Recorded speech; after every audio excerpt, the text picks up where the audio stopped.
to take on such a significant role at such a critical time. I hope you will provide us with the substantive answers today and a candid recognition of where this administration has fallen short on safeguarding our homeland security as you seek to lead the department as our nation faces ongoing security threats and war with Iran. Senator Mullin is to be introduced today by Senator Lankford. Senator Lankford, you are recognized for your introduction of our witness. Paul, thank you. Markwayne, I'm proud that you're here. I get the honor of getting a chance to be able to recognize and introduce my friend, Markwayne Mullin, my fellow senator from the state of Oklahoma, and somebody that I've seen work incredibly hard to be ready for every single task you've ever taken on, and to be able to not only do it, but do it well. There are a lot of folks that think they know you. I actually get to know you, and have had the opportunity to be able to serve beside you for now over a decade, and have seen your tenacity and your work effort. Folks may not know that the first time we really got to know each other, ironically enough, was around a natural disaster, a FEMA event. It was Briarwood Elementary in 2013 when a tornado came right through the heart of Oklahoma. You had literally just been elected a few weeks before that and had just taken the oath of office. The Oklahoma delegation all gathered together at the very tragic event there at Briarwood Elementary.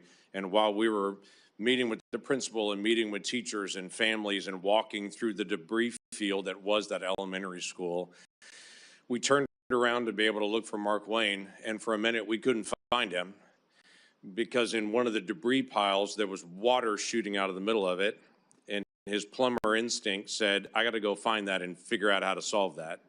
And so while everyone else was shaking hands and meeting people, he was digging through the debris field to find a way to be able to shut off the water that was shooting through the middle of that destroyed elementary school. And I remember smiling and thinking, he's a guy that doesn't mind getting his hands dirty to actually go solve the problem. Where there's a problem he can solve, he's going to do whatever it takes to actually solve it. Markwayne grew up in a very small town in far eastern Oklahoma, ironically named Westville, in the easternmost part of Oklahoma. Just 1,300 people call Westville home.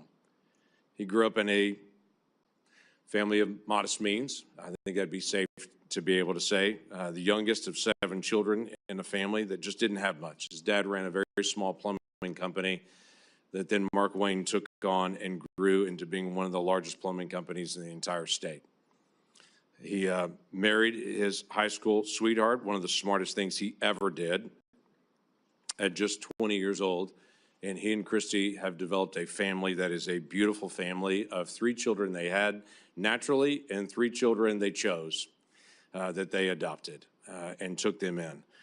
It is a remarkable family and a remarkable success that you have actually led through a lot of hard work and a lot of love and tenacity. He is a person of faith that is not afraid to be able to talk about his faith in Jesus Christ, but he's also a person who has deep respect for all people. Markwayne has served in Congress for 14 years, 11 years in the House of Representatives, 3 here in the Senate. He's passed legislation that he will now be charged with actually implementing it in the order that was actually passed. He served on the Appropriations Committee here.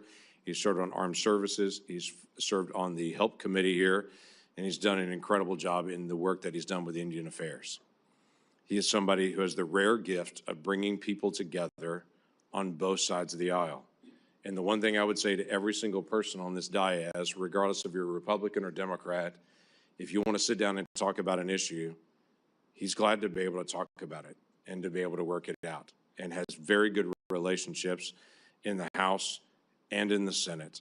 And he is not afraid to ask questions when he doesn't know the answer and to be able to research things. He and I have often talked about being up late, both of us, working on researching through an issue to try to be able to learn more about it, because the crazy thing about being in Congress is you don't know everything. You got to do the work, and Markwayne is not afraid to do the work. Over the past year and a few months, we've seen incredible progress on our southern border.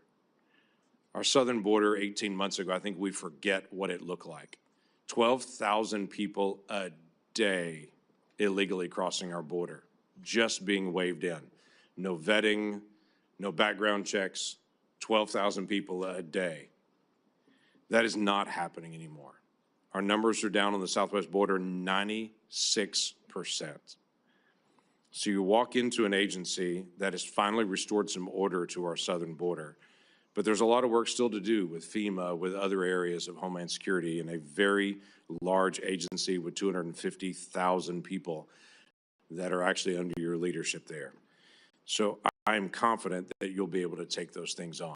Not only am I confident, the National Border Patrol Council has already sent a letter in strong support here. And Mr. Chairman, I'd like to ask unanimous consent to insert to the record the National Border Patrol Council, their letter of support, leadership of the Cherokee Nation, their strong support, and then my fellow Senator Katie Britt has an opening statement who I'd like to also submit for the record with unanimous consent. Without objection. Thank you. This is a person that actually lives what we affectionately call in Oklahoma the Oklahoma Standard. That when hard things actually occur, you step up and you serve your neighbor, and you find ways to be able to help people to do the hard things that have to be done. So Markwayne, I appreciate your leadership. I appreciate your willingness to be able to step up in a season where DHS needs a leader to be able to step into that role and to be able to help our nation in so many different complicated areas, especially at a time when right now we can't even get funding to DHS. We've got to be able to have good, solid leadership there. Thank you, Mr. Chairman. It's the practice of this committee to swear in witnesses. Will the nominee please stand and raise your right hand? Do you swear that the testimony you will give before this committee will be the truth, the whole truth, and nothing but the truth? So help you God. Senator Mullin, you are recognized for your opening statement. I think before I can start my opening statement, I have to address the remarks that the chairman made, calling me a liar. Sir, I think everybody in this room knows that I'm very blunt and direct to the point, and if I have something to say, I'll say it directly to your face. If you recall, back in my House days, we actually did have this conversation because of the remarks that I made. You were in a room.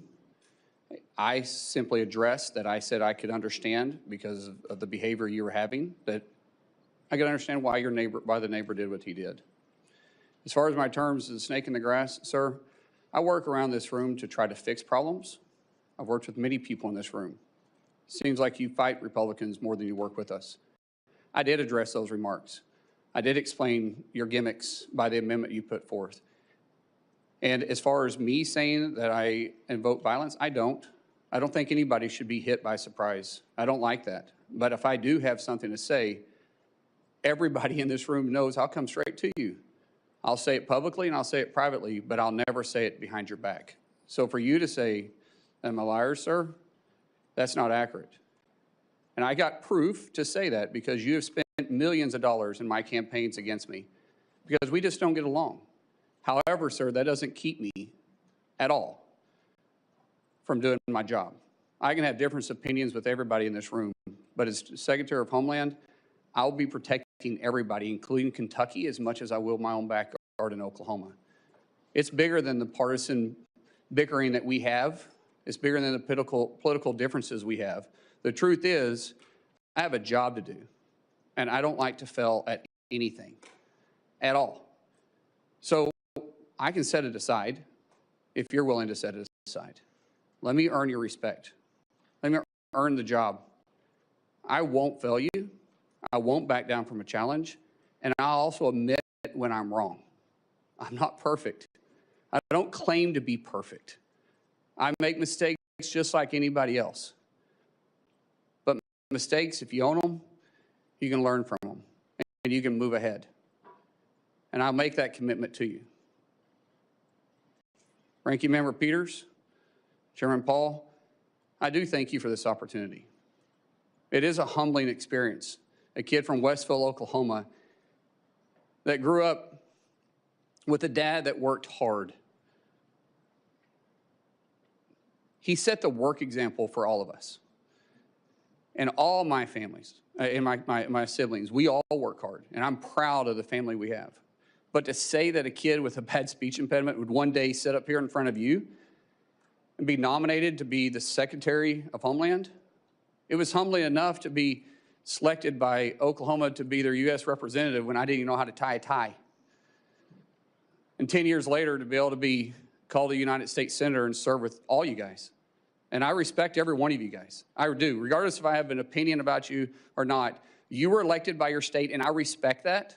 I may disagree with you, but I respect it because we all make decisions based on two things: the way we're raised, which never changes, and our life experiences, which constantly change.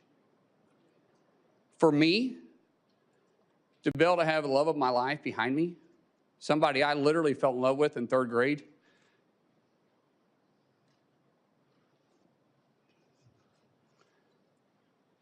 I knew I was going to marry her in 8th grade. She didn't know that yet. We had to work through that process. But at 18 years old, and I was 19, she agreed to marry me. I didn't have anything. I was on a wrestling scholarship, living in a dorm. She was cheering at Northeastern State University. I think she fell in love with my truck, because my truck was pretty cool. But the truth is, we didn't know what we didn't know, but we did know we loved each other. And I haven't been perfect. I apologize to her quite often and send her flowers all the time. But I still am humbled by the fact that we've got to enjoy this walk together. We've had God on our side and her right beside me. And to our 6 children who's been on this adventure with me, what an adventure it's been. We have a saying in our family: you're never going to change anything you're willing to tolerate. That's how we live our life, and that's how we move forward. And regardless of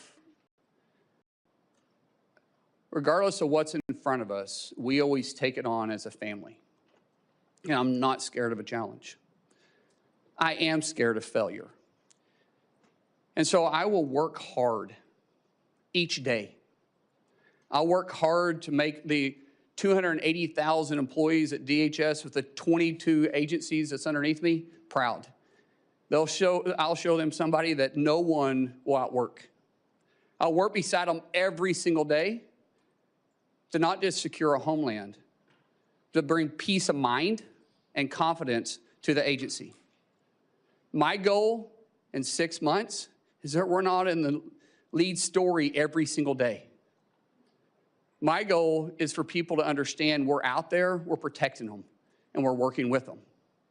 My goal is to make every one of you guys proud. My goal, for those that don't support me, regret not supporting me. But we have to get DHS funded. We have to. My friends, we have to set the partisan side down.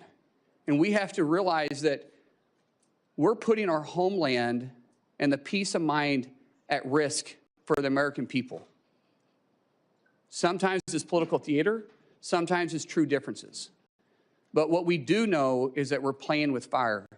We have 280,000 DHS employees right now that are on day 30 without pay, and they're still showing up every single day to do their job. That is a dedicated group of people. And we should all be proud of them. We should all be working together, and we should all be trying to fund them. So I pray, seriously, I pray that we can get past this. That once this hearing is over and once we go through this process, I get it. I get some of it's got to be political theater. I understand it. I've had to really pray about my attitude. But I will say, once it's over, I hope we can work together and get them funded. So when I walk in, if I'm fortunate enough to be confirmed, if I walk in as secretary, that these guys are ready to go to work day one. So God bless you. Thank you so much for this opportunity, and I look forward to your questions. It's the standard practice of this committee for the chairman to ask nominees the following question. Do you agree without reservation to comply with any request or summons to appear or testify before any duly constituted committee of Congress if you're confirmed? I do. We'll now proceed to 7 minutes of questioning. The record should show, and I think will show, a lack of contrition, no apology, and no regrets for your support. You completely understand the violence that was perpetrated on me. You're unrepentant. The only thing you quibble about is whether I met you somehow when you were in the house. I don't think we ever met when you were in the house. And this idea that the only thing you're upset about is not that you were for violence. What you're upset about is that I called you a liar because you said it to my face, which is really more about this machismo that you have. When in Oklahoma, the media asked you about the refugee welfare programs, the programs you voted to continue funding, it was this whole idea that you were going to transfer it because you were uncomfortable. Your anger, low impulse control, causes you to then go after and decide that you're going to go after me as well. And so you say you completely understood that I was assaulted from behind, had 6 ribs broken and part of my lung removed, and that was just fine. That's something that you, I guess, approve of as far as resolution of political problems. When I talked to you privately on the phone, there was no apology. You just said, well, we can let our political difference, go by. And you said a few minutes ago, we can just set it aside. Well, political differences we can, but when you say that you agree with a felon, a Trump-hating felon who attacked me, somehow you think I'm just going to set that aside? Oh, it's no big deal. I lay in pain for 2 months, had 6 ribs broken, 3 of them separated, grinding upon bone for months, had part of my lung removed, and you think that's great and to be extolled. I mean, the sheer lack of any kind of self-awareness that you're going to be leading thousands of men and women who will have the use of force, and there's been great questions in our country about how that will be used, and you think a violent attack is just fine. So I guess my first question is, do you think that justifying that kind of violence sets a good example for the men and women of ICE and Border Patrol? Mr. Chairman, first of all, I didn't know the extent of your damage. When the phone call was made, I made it to you and I tried to talk to you. You didn't engage at all. In fact, you said, get your paperwork in. It's got to be 3 days in between. You offered no apology. Sir? And you offer no apology today and no regrets. Haven't heard the word apologize, haven't heard the word regret, haven't heard I misspoke and it was heated and I made a mistake. Haven't heard any of those words. Sir, actually, it wasn't heated, and I'm not apologizing for pointing out your character. Good. So you're jolly well fine, and you want the American public and the people up here to vote that may or may not vote for you to know that you supported the felonious, violent attack on me from behind. I did not say I supported it. I said I understood it. There's a difference. So that means you really didn't approve of it, just completely understand it. What do you think most people would interpret completely understand to be? Support for or a condemnation of the violence? Sir, as I said, we can have our differences. It's not going to keep me from doing my job as Secretary of Homeland Security. I'm going to secure Kentucky and take care of Kentucky as much as I am Oklahoma. If this were a one-off, it would be one thing. If you just disliked me so much that you approved of violence against me, people could just write it off. Well, maybe they hate each other. But really, there's a pattern of this. Let's go ahead and roll the tape.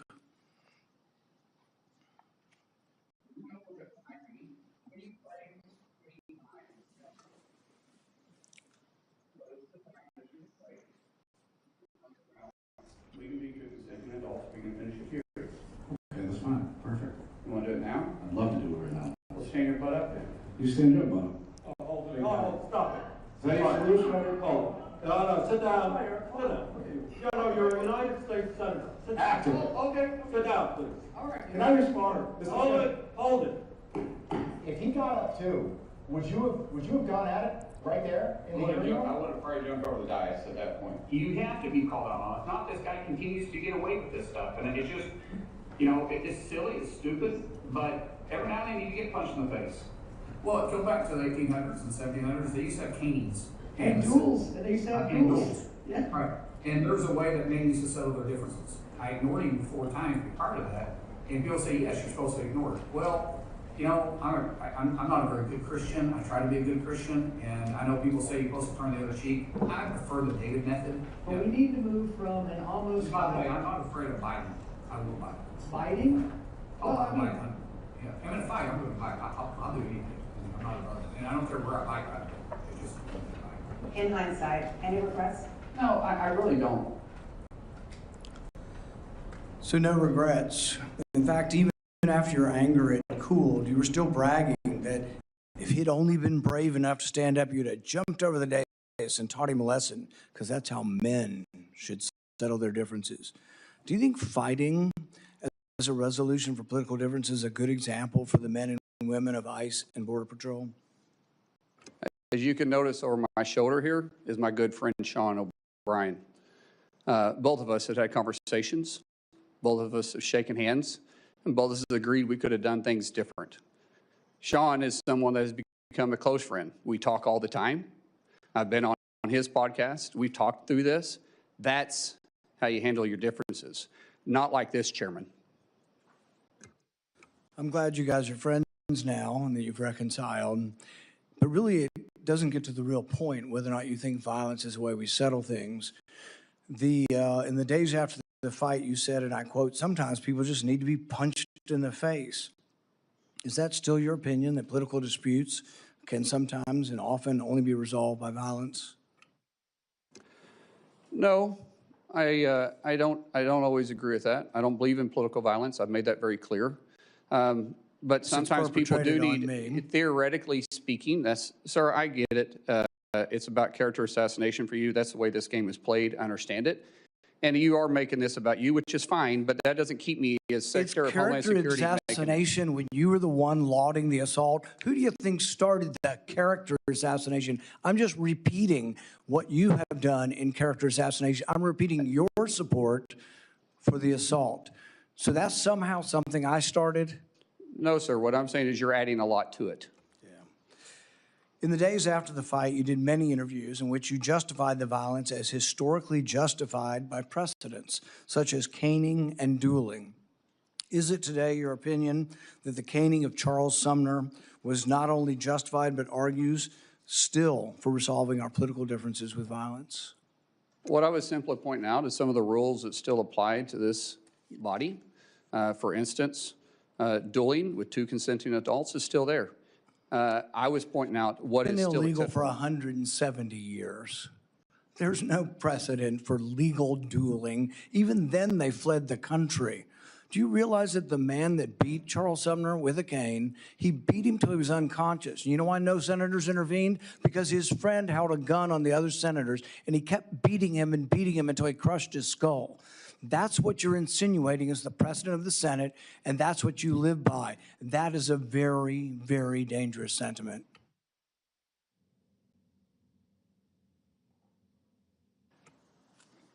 After a half a dozen victory lap interviews where you pointed out that the union guy was just lucky that fear kept him from standing up, Dana Bash asked you if you have any regrets about bringing violence to a Senate committee, and you replied that you have no regrets. Today you've said you have no regrets about being happy, being completely understanding why I was attacked from behind. You had no regrets about, instigating a brawl in a Senate committee hearing. Are those still your opinions? Mr. Chairman, you're going to have your opinion. I'm going to have mine. As Secretary of Homeland Security, I'm going to bring peace of mind and security to this country, and I'm going to stay laser focused on that. Senator Peters.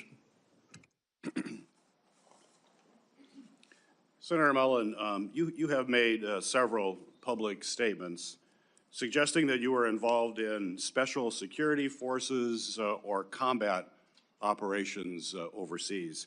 In 2023, you said in a Senate Republican Conference podcast, and I'll quote, "There's another side of my bio that I don't ever talk about, nor will I. I had to go do something overseas." On March 2nd of this year, you told Fox News interview, quote, "War is ugly. It smells bad. If anybody has ever been there and been able to smell the war that's happening around you and taste it and feel it in your nostrils and hear it, it's something you will never forget." On March 3rd, in a podcast interview, you stated, quote, "I did special assignments outside of DOD, now DOW. I never wore the uniform or the flag on my shoulder, but I might have been in the same area." Your statements in public interviews and your responses to the committee are, quite frankly, confusing, and they are inconsistent. And I'd like you to clear this up. You're under oath. We can clear it all up right now. And first, I'd like to ask unanimous consent to enter into the record my letter to you on March 11th and your addendum to the committee of March 12th regarding any overseas special assignments. Without objection. So my question for you, sir, is before your time in Congress, other than on vacations with your family, have you ever traveled to a foreign country? No. You've never traveled to a foreign country? Outside of vacation or mission work? No. Okay. Have you, your FBI report does show some travel. I think it was to Georgia and Azerbaijan. You marked that that was not for tourists. Are you referring to August of 2021 when we went to go get the Americans out of Afghanistan? I'm just That's saying. what that travel was for, which Okay. we did So clarify that. you have traveled. So you've traveled to Azerbaijan and Georgia. That was in your FBI report, although you just said you've never traveled. Sir, I thought you were referring to a different time, but in 2021, it was well documented. In fact, Okay. it was all over the news. And I actually did say that, and we put that down on the report. But that was us, which was all over the news, trying to go with a extremely experienced team. I've got other questions, thank Yeah. you. But so you have traveled overseas, despite your previous comment. Were you ever, excuse me, ever an employee, volunteer, or otherwise involved with the Department of Defense, State Department, or other U.S. agency or contractor for any of those departments? No. And Senator, I think there's a misunderstanding here that I could clear up if you want me to clear up for you. Please. Okay, so, which this is this is official trip, and it is classified. But in 2015, I was asked to train with a very small contingency and go to a certain area, which was scheduled for 2016. During that time, I was asked to go through, had to meet certain training qualifications, had to go through SEER training. The training and stuff was kind of fun. The SEER training was absolutely awful. And I've spoken in general about my experiences, but I've never spoke specifically on details, on dates, or on the mission. And that was official, and there was nothing in the report to the committee. Actually, it said you do not have to claim any official trips. And like I said, that was an official trip that is classified. This is an official trip while you were a member of Congress? Yes. 2015, 2016, I was a member of Congress. And there was Some of it may be public, but it would be very small. Most of it, because of my recollection, which we're going back 10 years, I think there was only 4 people read in on it. So where was that trip? I just said it's classified, sir. It's classified. So the letter that we sent to you said that we need to have information of any of these activities. It said not official trips. Your paperwork was very clear, excluding any official trips. This was an official trip as a member. Well, we have more questions we're going to have to ask. When in the FBI report, I asked, is there anything in that report that is classified, that you were involved in any kind of classified operation at all? And there's none. So It was the FBI also report, excluding, it also said excluding official duties. It says that. And you guys had the paperwork in front of you, and it always says excluding official duties. We had this committee come to us and ask the same questions. We talked about doing mission work. We talked about doing mentorship. But they said official duties that was in your official capacity does not have to be talked about. so where did you smell war?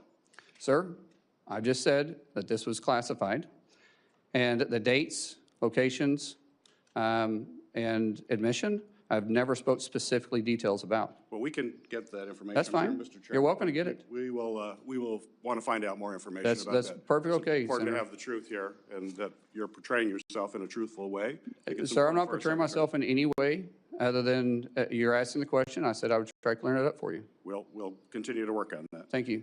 After DHS officers shot and killed 2 American citizens this past January, you joined top administrative officials in publicly blaming and disparaging the victims, Following the killing of Renee Good, Secretary Noem called her a domestic terrorist.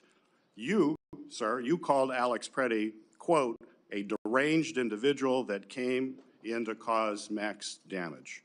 Could we expect those kinds of quick responses if you are confirmed as Secretary? Would you be basically, well, you did, you responded as Secretary Noem. Are we going to just expect that same behavior all over again? No, Senator. I have a deep amount of respect for you. We've had our differences, but I do respect you. I think I said this privately when we had a conversation. Those words probably should have been retracted. I shouldn't have said that, and as Secretary, I wouldn't. The investigation is ongoing, and there is, like I said, there's sometimes going to make a mistake, and I'll own it. That one, I went out there too fast. I was responding immediately without the facts. That's my fault. That won't happen as Secretary. So you regret that statement? I already said that, yes, sir. Would you want to apologize to the family of Alex Preddy? Well, sir, I just said I regret those statements. Is that the same as an apology? I haven't seen the investigation. We'll let the investigation go through, and if I'm proven wrong, then I will absolutely. How would you characterize your relationship with President Trump? He's a friend. How frequently have you spoken with him in the past year? Often, most of the time about my family. If you want to explain the friendship, I'll tell you. My wife will tell you the same thing. When someone loves your kids when they're going through a difficult time, like we have, the amount of outpouring of support from the president and the friendship we saw going back to 2000 or 2020 was quite remarkable. And so I speak to the president from a friend level more than I do a policy level. Okay. I have more questions, but my time is up. Thank you, Senator. We'll be doing it in a second round. Thank you. Thank you. Senator Moreno. Thank you, Mr. Chairman, and thank you, Senator Johnson and Senator Lankford, for letting me skip the line. I have to, unfortunately, go to Dover for the dignified transfer, so I appreciate taking the time.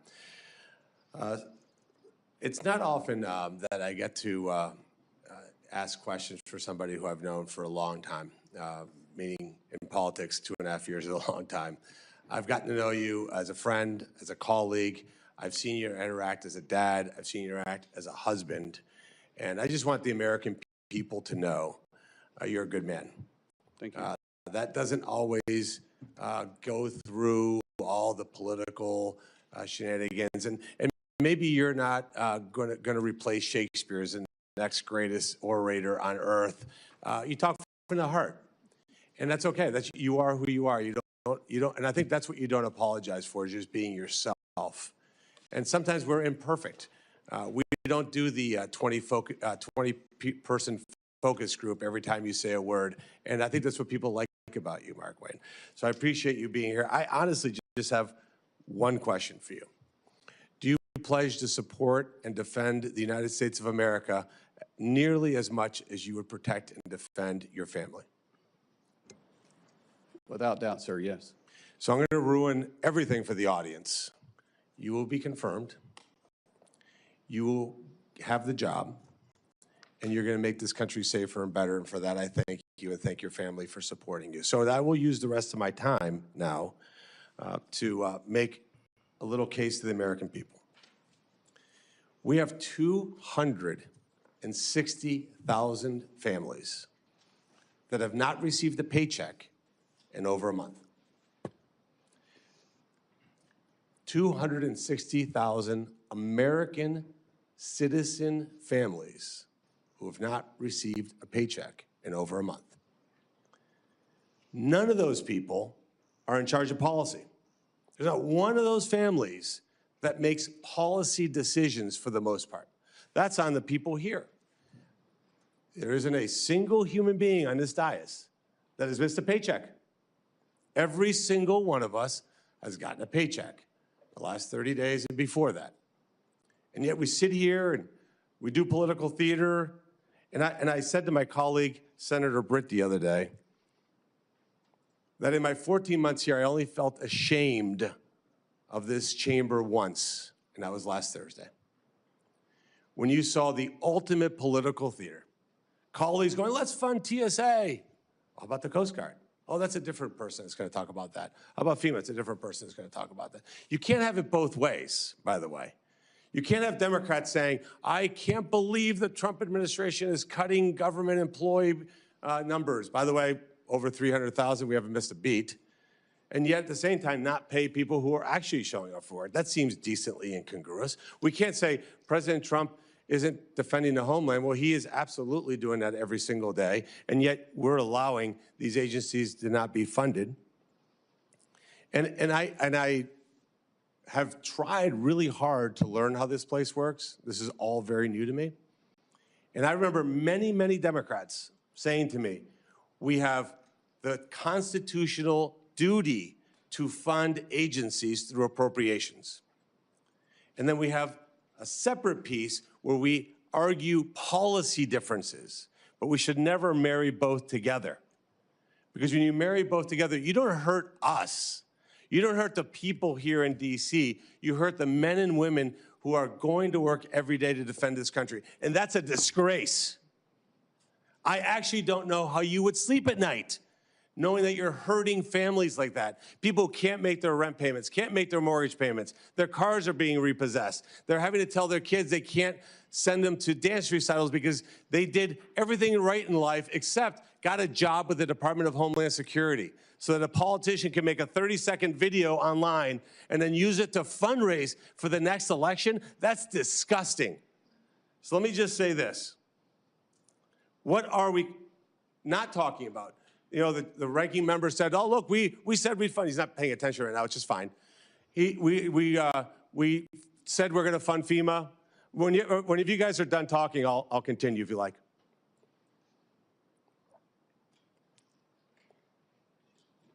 Are you done? Okay, thank you. It's extraordinarily disrespectful.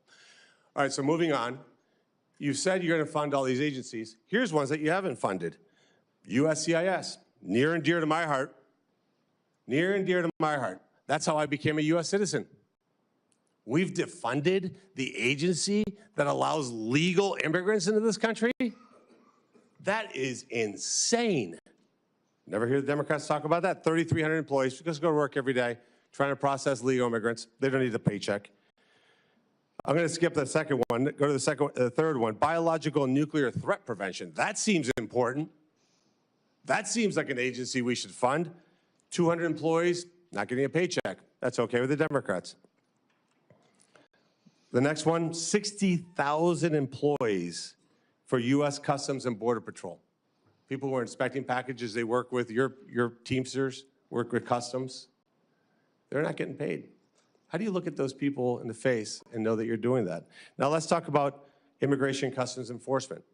7,000 special agents that are stopping transnational criminal organizations, drug smugglers, and human traffickers. Are you, in the Democrat side, asking not to fund that? Because ultimately, what this is about is defunding ICE and law enforcement. Are you suggesting that we not fund an organization that attacks transnational organizations? Be specific. Be specific when you say you don't want to fund ICE. I want you to say the words, we do not want to fund 7,000 special agents that are in charge of stopping transnational criminal organizations, drug smugglers, and human traffickers. This job isn't complicated. The American people send us here to get things done. And yet for the third time in 6 months, we've shut down this government with total impunity. They will go home and just make social media videos and try to blame Republicans. It is a disgrace. It's even more of a disgrace, honestly, that you talked about the respect that Senator Mullin shares. You guys have side conversations, don't listen, and that's fine. You don't have to. But what I'm going to do now is I'm going to leave. I'm going to go pay respects to 3 soldiers who died so that we can have the liberties that we enjoy here. And you guys continue with political theater, personal attacks, whatever you can do. I know that is a good man. I will vote for you. Our Republican colleagues will vote for you. You will get confirmed. You will do a great job, and you will make this country proud, Markwayne. Thank you, and thank you for standing by a great American person. Senator Hassan. Well, thank you, Mr. Chair. Before I start with my remarks and my questions, just with regard to Senator Marino, who has left the dais. The American people should know this. ICE is right now funded with more money than it's had in past budgets. And the partial limited shutdown that we have right now has nothing to do with ICE. Meanwhile, Democrats have consistently over the last week moved to fund the rest of the Department of Homeland Security, and the Republicans have blocked that funding. So let's just be clear about what's happening here. Now, I want to congratulate Senator Mullin and Christie for the nomination. I know your family is very proud, and I know how much you love them. I also want to thank Chairman Paul for speaking so openly about a really difficult thing, which is the actual physical impact of violence, and in this case, political violence. It is a hard thing to do, but it is a really important thing to do at this time in our country's history. So thank you, Chairman. The Department of Homeland Security was created in the wake of the September 11th terrorist attacks with a clear mission: to keep our country safe, secure, and free. The department's work includes counterterrorism operations, disaster recovery, physical and cyber protection of critical infrastructure, and immigration enforcement. The stakes for the success of the Department of Homeland Security could not be higher. And that's also why Granite Staters and Americans of all stripes have been deeply concerned about what they've seen from the Department of Homeland Security under this administration. People have been rightfully outraged about the lawlessness from the department's leadership, which has not only resulted in the death of 2 American citizens, but has also led to the hollowing out of agencies like FEMA. So to Senator Mullin and my colleagues, what happens here in this room today is not nearly as important as what happens at our border, on our streets, in our communities, and in our businesses tomorrow and every day thereafter. So, Senator Mullin, I'm going to start with a question I have asked every one of the President's nominees. If directed by the President to take an action that would break the law, would you follow the law or follow the President's direction? Senator, thank you for the questions and thank you for the concerns. First of all, I've enjoyed working with you on several different issues. We've had very blunt conversations. To answer your question, the President would never ask me to do that. Well, certainly everyday Americans who have served on juries would disagree with you about that. And the example he has set calls into question that answer. Let's move, sir. Yeah. I have limited time, as you well know. Go ahead. In the past 14 months, Secretary Noem has fundamentally broken the American people's trust in the Department of Homeland Security. The top priority of whoever leads this department next must be to rebuild this trust. If confirmed to lead the department, how will you be different from Secretary Noem? Senator, I think I've said this in a private conversation too. I love Senator Noem's family, and I consider them friends. But everybody has different leadership styles. And throughout my businesses, when I would have to transfer one manager to the next or one executive to another area, and now you bring in a different one, they all have different management styles. My management style is empowering people. And as I said in my opening statement, I want to protect the homeland. I want to bring peace of mind, and I want to bring confidence back to the agency. I'm not going to be the smartest guy in any room I walk into, but I know how to get talent, and I know how to bring those people together. Let me interrupt you again. I'm sorry, sir, because our time is limited. But let's be really clear. What Secretary Noem did was give the green light to lawless behavior. Are you going to give the green light to lawless behavior? I will operate within the parameters and the policies and the laws that you guys set for me. And the Constitution of the United States. Of course, the Constitution of the Fourth Amendment, among other things. Of course, the Constitution of the United States. I'll swear to uphold that when I get sworn in. But be very clear, I don't get to choose the laws that I enforce. You guys pass the laws. I enforce those laws. Right. And the reason why we haven't had... Shooting a protester who was exercising his First Amendment speech and carrying a lawfully licensed gun is not a lawful behavior. Now, let's move on to another issue. Granite Staters pushed back hard against ICE's plan to build a detention center in Merrimack, New Hampshire. And despite poor communication from the department, eventually Secretary Noem canceled the plans for this facility. Senator, will you ensure that the Merrimack plan remains off the table, or will you consider restarting it? Ma'am, I haven't seen the facts behind it. As I stated when we spoke in your office, I will work with you on this. We want to be good partners in your state and in your community. I don't know the strategic purpose of it. I don't know what has happened, so it's hard for me to state something that I haven't got briefed on. But I have made this very clear to you in private and here too. I will work with the community leaders and make sure that we're delivering for the American people what the president set out. I appreciate that. In follow-up conversations with my office, ICE refused to comment on opening new facilities elsewhere in New Hampshire. They've said they won't do it in Merrimack, New Hampshire. But will you commit to me that ICE will not open any new facilities in New Hampshire or elsewhere in the country without the support of the local community? Ma'am, I will work with the local community and I'll work with you in your office. I won't be able to speak to that until I understand the risk and the reason behind delivering the mission that's set in front of us. We got to protect the homeland, and we're going to do that. But obviously, we want to work with community leaders. We want to be good partners, and we're going to work in your state as hard to make sure we build relationships and work in that manner. Well, look, I will be here for a second round of questions because I have a lot more. But let me just point this out. Americans want to secure their country. I agree. We all love this country. We all know we need to be safe, secure, and we all want to be free together. The people of New Hampshire will take into consideration a request by ICE and the federal government to do its part. But transparency and local control and respect of local people throughout New Hampshire and throughout the country is an essential piece of our democracy. And what I've been hearing from ICE and from other DHS folks is, well, the pushback's too hard. You either can make the case for these facilities and explain how you're going to support the local community and deal with the fact that they'll lose property tax dollars, for instance, or if you can't make the case, it shouldn't be built. So I really would encourage the department and all of us to remember that this is a government of by and for the people, and if you can't make the case to the people, you shouldn't be doing it. Thank you.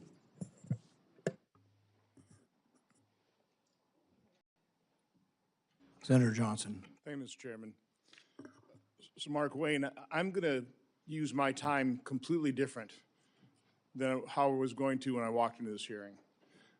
I can't top what Senator Marino, the comments he made about how unconscionable it is that we're not funding and we're not providing paychecks to those 260,000 men and women that you will be soon leading. Other than working with no labels, we don't serve on the same committees, have never gone on Codell together, and that's oftentimes how you get to know our colleagues. So I don't know you as well as some of the other people on the dais here.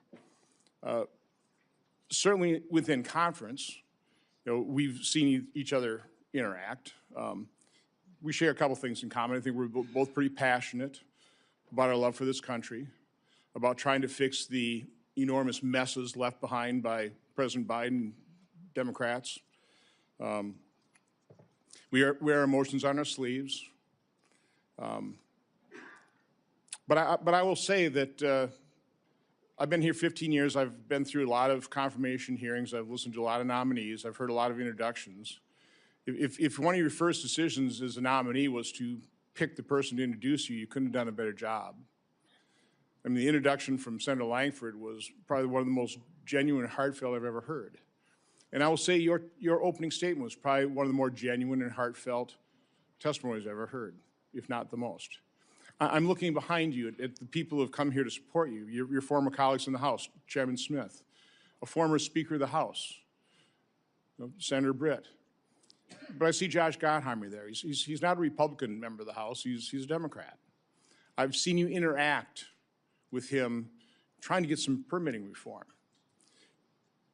Please, briefly, because I want you to tell another story here yet, but just talk a little bit about your relationship with Josh and other members of the House. You know, Josh and I, we may not always agree on every issue, but he's a friend.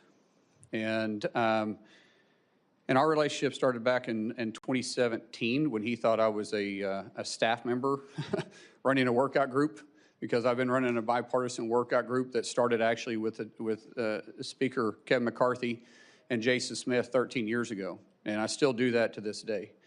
When he came in 17, Joe Kennedy, who is also a friend of mine, he approached him when I was on the House floor and asked him, why is a trainer in the gym on the House voting? And to which Joe Kennedy laughed and said, he's a member from Oklahoma. And after that, we became friends. In fact, our daughters are writing a book together about bipartisanship. But when Josh asked me to join a bipartisan group called No Labels, that's when we really started seeing that there's a lot of common ground that we can work together. Yeah, as I said in my opening statement, that we all make decisions based on how we're raised and our life experiences. And Josh and I was raised different, just like everybody on this dais is raised different than me, and we've had different life experiences. But we all believe in that flag right there behind you. And what I say is, as long as you love that flag as much as I do, and you're willing to die for that flag like I am, we can work together. We can set the differences aside, and we can work together. And Josh represents that too. Just for him being here, you guys know, he's got a primary in New Jersey. He's not a senator, has 6 years. He's up every 2 years, and he's here. That's a friend that says, hey, my political differences are beside, I still like you. I cannot tell you how many members on the Democrat Party, which I love and respect, and I understand the politics, have came up to me since this nomination and say, hey, I love you, but I'm running for this office, but I'm running for this office, but I'm up for re-election. I'd be killed in my state. In most cases, I would support you, but. And it drives me crazy, but when you see a real friend like that, run through fire for the guy. So again, this is a nomination hearing, and from my standpoint, when you're trying to select somebody to run an operation, you want somebody with integrity. Somebody with that passion toward the mission, keeping this nation safe, having this love for this country. It's also, I think, incredibly important that when you're serving the administration, you have a good relationship with the president. It doesn't work so well. I know you've got a good relationship with the president, and you told me a story, and I want you to repeat that story of your son who was grievously injured and a visit that the President of the United States made to that hospital. I want you to tell the story, because I think it's important that people understand why you are loyal to President Trump. I'd like them to hear a different side of President Trump as well. Yeah. But I think also that'll serve you well as his Secretary of Homeland Security. But just tell that story. Ron, I'm going to try getting through it without crying then.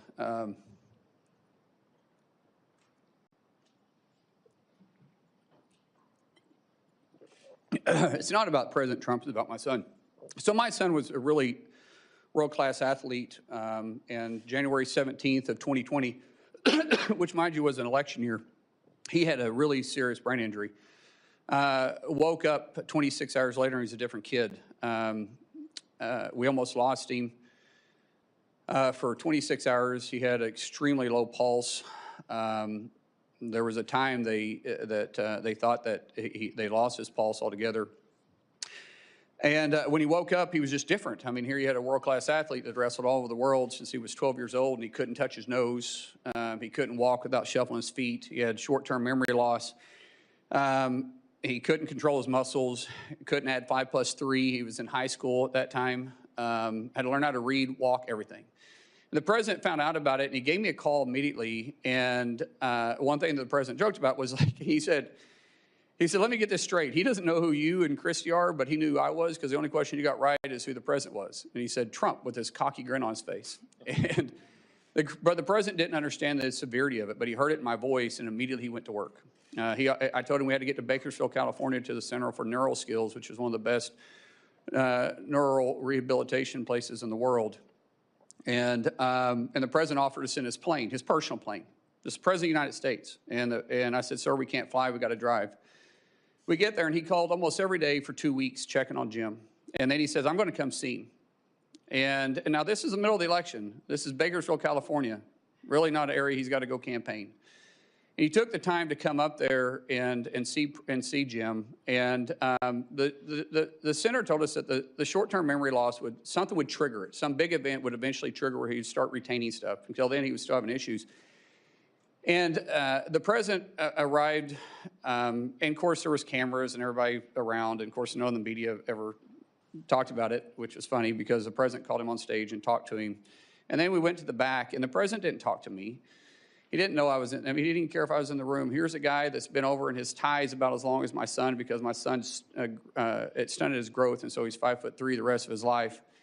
And his team came to him twice and said, sir, we got to go, we got to go. On the third time they came over to him, he looked at him, he says, hey, I guarantee you that plane won't leave without me.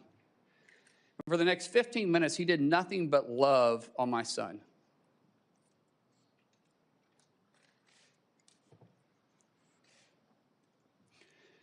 That one incident jogged his memory.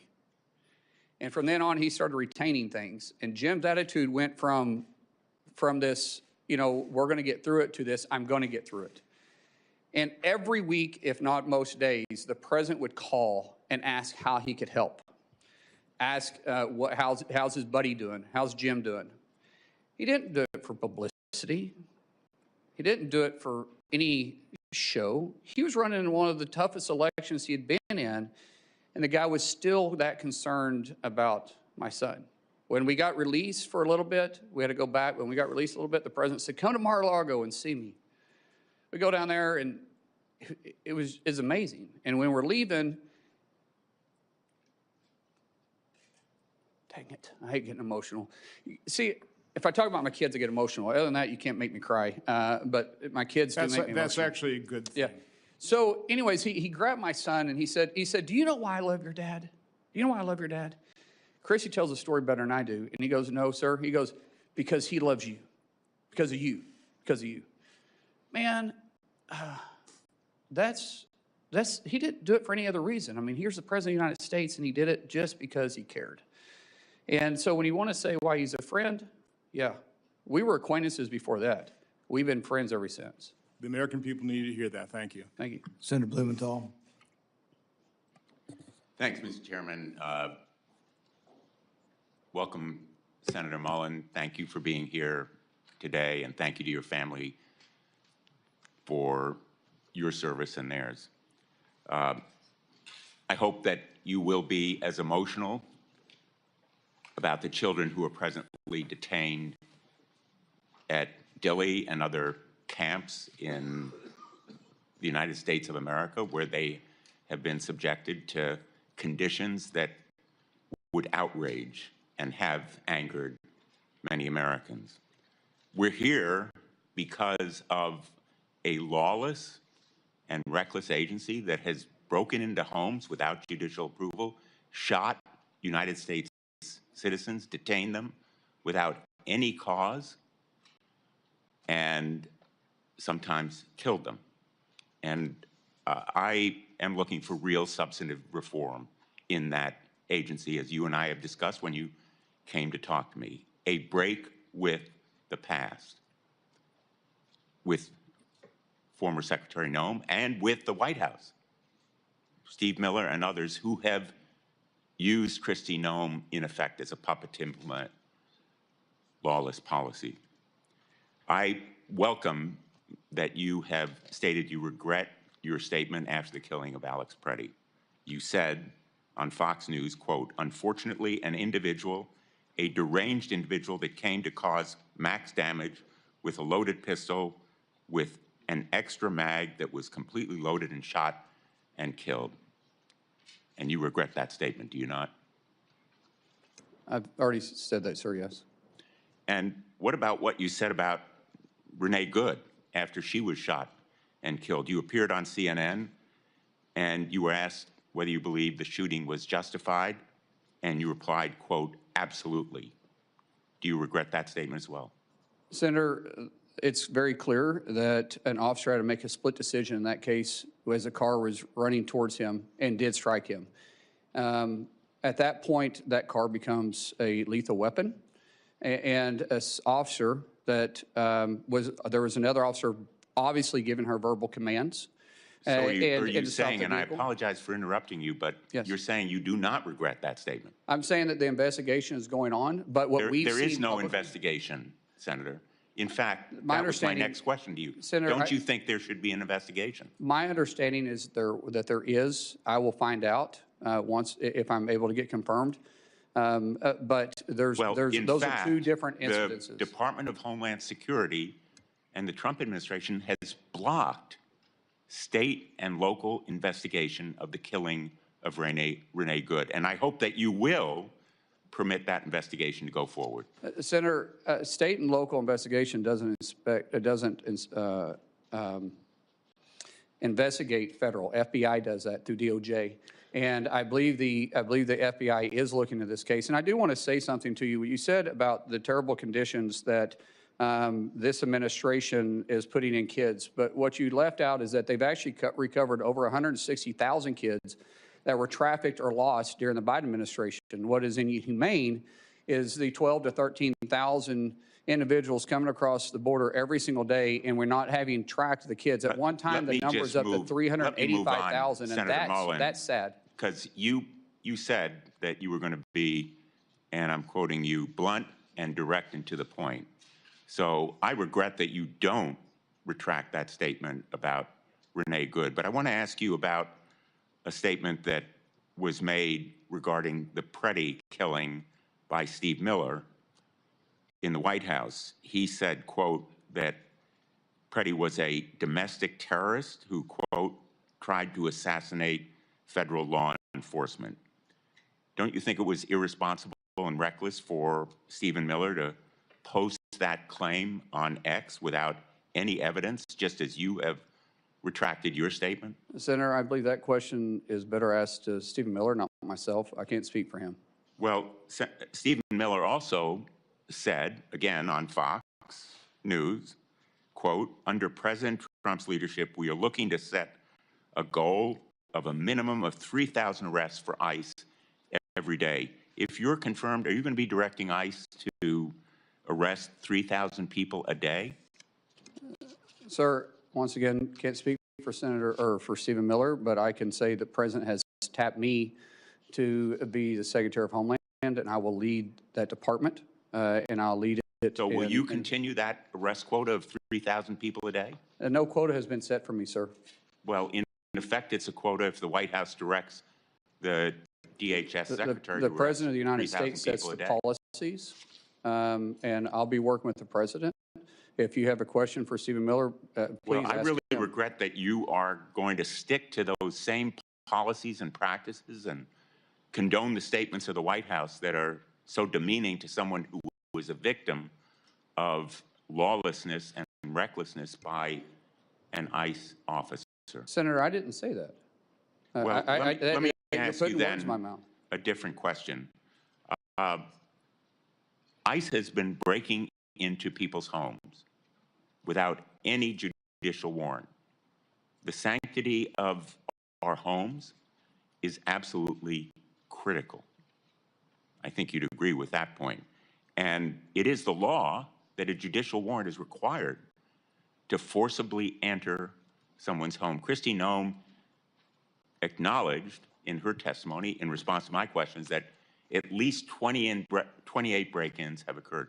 My ranking member leadership on the subcommittee for permanent investigation has produced a report that shows probably many more such break-ins have occurred. The result of a memo last May from the acting director, Todd Lyons, and it's behind me now, that instructed ICE agents to break into homes. I understand that during your staff interview last week, you said that there would be no more such break-ins to people's homes without a judicial warrant. If confirmed, will you commit to me and the chair and member ranking member of this committee and the American people that ICE will no longer instruct agents to break into people's homes without a judicial warrant? Sir, you're using the word break into people's houses very loosely. However, I have made it very clear to the staff, and I think when you and I spoke, that judicial warrants will be used to go into houses, into place of businesses, unless we're pursuing someone that enters in that place. I have not mixed words with that, and I haven't changed my opinion about that. A whistleblower testified to our hearing that, in fact, ICE agents have been instructed as part of their training to forcibly enter. I know you don't like the word break-in, but forcibly enter is breaking into somebody's home, bashing down the door, terrorizing children, instructed them to adopt this policy. Will you commit that no longer will ICE agents or CBP agents be instructed to forcibly enter people's homes without a judicial warrant? Sir, I've already answered this question for you. I said we will not enter a home or a place of business without a judicial warrant, unless we're pursuing the individual that runs into a place of business or a resident or a house. Senator Lankford. Thank you. Thank you. Markwayne, right now, is FEMA currently funded? No, sir. Is CISA currently funded dealing with cybersecurity? No, sir. How about TSA? No, sir. Secret Service? No, sir. Coast Guard? No, sir. Customs and Border Protection? No, sir. The Weapons of Mass Destruction Office? No, sir. Customs professionals? No, sir. This is something we got to get resolved. We can complain all we want to about where things are, but we have an argument and a disagreement on policy areas, and 250,000 federal employees and their families are the ones that are suffering because of our argument.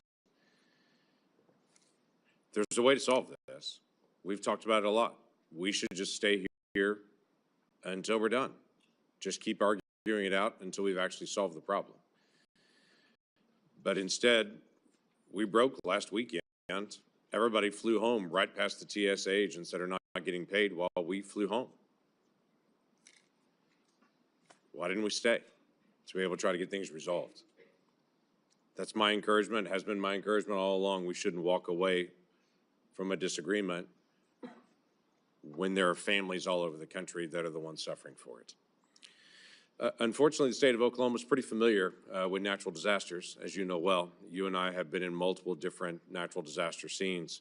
There's a lot of work that's happened at the border so far. The border has moved from 12,000 people a day illegally crossing the border and being released into the country, unvetted, unchecked, to now a handful of people even attempt to cross our southern border, and those that are arrested and detained, as is the law. FEMA is still an undone project. And I'm not blaming that on Christy. There's a lot to get done on it, but you're going to walk in with a project going on with FEMA right now. Love to get your ideas and your thoughts. You're very familiar with this area and have great experience on it. What are your thoughts on how to be able to get FEMA into a better place so that people aren't waiting forever for a response? FEMA was never designed to be the first responder.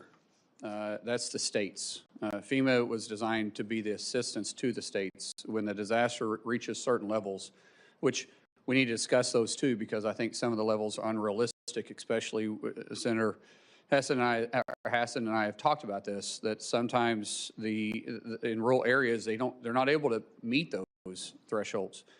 But working with the state, allowing the state to have the emergency response, FEMA simply helping write checks and assuring that they have the capability and the manpower if need be. But for the FEMA to walk in like FBI walking on a crime scene and taking over, no one's going to care more about their backyard than the people that live there in that state. And I think there's a lot of good ideas. I've heard at meeting with so many of you all, there were so many great ideas on how to make FEMA work better. It's got a great mission. And I think people at FEMA want to do their job, but we can be more effective and be more direct and speed it up. Taking years to get reimbursed is not acceptable. Taking, honestly, months to get reimbursed is not acceptable. See, small municipalities, they can't afford it. They don't have that tax base to do it. And they're already going through a struggling time, which means they're probably losing tax revenue, especially if it hits their town. So we've got a lot of work there. I do believe that the definition of insanity is doing the same thing over and over again, expecting different results. That means we're going to look at each one of the 22 agencies that fall underneath DHS and say, how can we deliver the mission better for the American people? That's great. That'd be a huge help to everybody. Talking about the length of time it takes to get a response, you've been a part of, as I have, on the nonprofit security grants that are out there. We have some locations that are higher risk than others. Synagogues and temples have been one of those very high-risk locations that are out there.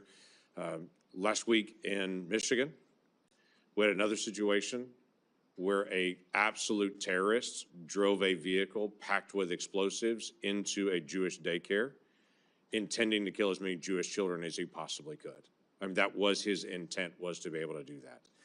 That location happened to be one of the locations where there's also been this nonprofit security grant to help harden that facility. We have multiple challenges here. One of them is when the decision is made, they make a request, go through the paperwork, get approval to be one of those locations that we say, hey, we need to harden this location.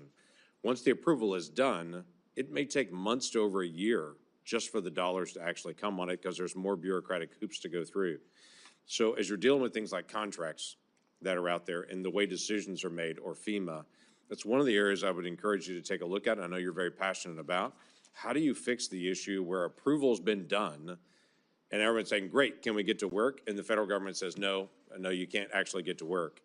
You got to wait some more before the actual work can actually begin to do that. How does that get fixed? We got to streamline the process and cut out the redundancies. The amount of paperwork, the senator from Michigan and I had a long conversation about this, the amount of paperwork to just, once you're approved, to get the funding flowing, and then the paperwork that's followed up on it is way too encumbersome. And there's a better way to do this. Some of these policies I have to work with you guys on.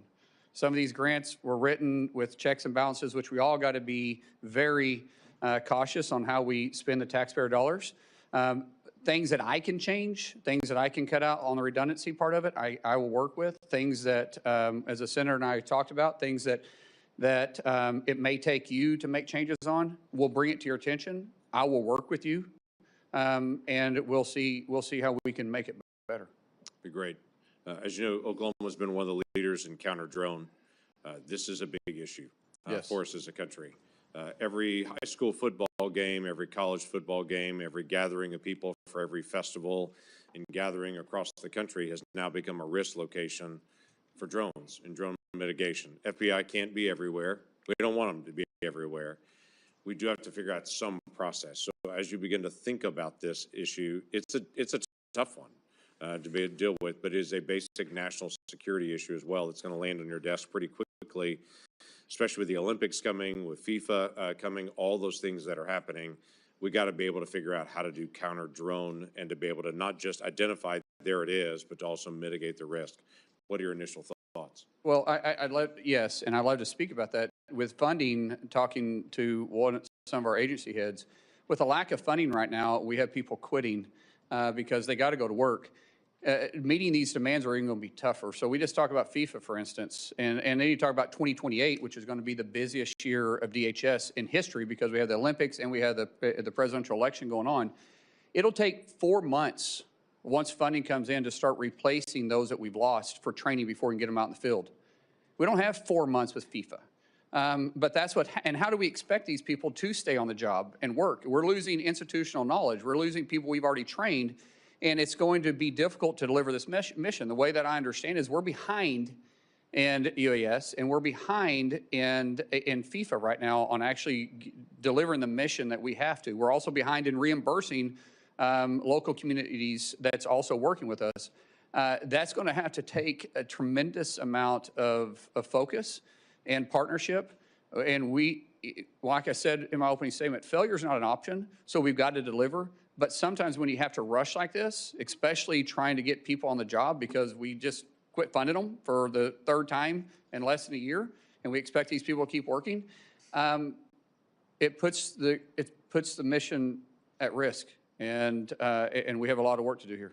Yeah, thanks for stepping up. Christy, thank you. This is a strain on the family and everything else right now. So thanks, y'all, for stepping into this role. Look forward to supporting your nomination. Thank you. Senator Kim. Thank you, Chairman. Senator Mullin, thanks for coming out here. I wanted to just start. Secretary Noem said in a cabinet meeting about almost exactly a year ago today that we should be eliminating FEMA. Can you commit to us here that you don't support that approach and you wouldn't attempt to eliminate FEMA? As I said, I think it needs to be restructured, not eliminated. I think there is going to be bipartisan support for reforms. I think we all understand that. We certainly saw a lot of problems when it came to Superstorm Sandy. I asked Secretary Noem to work with us, especially as they were going about their FEMA Review Council. I'll be honest with you, that never materialized. We did not see the kind of engagement here that we're ready to have. We have a bipartisan group of senators that want to come up with reforms. Is that something you can commit to working with us on?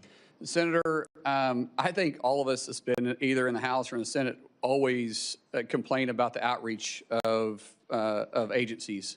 I will make a commitment to you that I'm going to have the best. It's going to take a couple months to stand it up, but we're going to have a ledge affairs shop that you're going to know who the person is. We're going to work with you, but most importantly, I think everybody on this dais has my personal cell phone. That cell phone isn't going to change.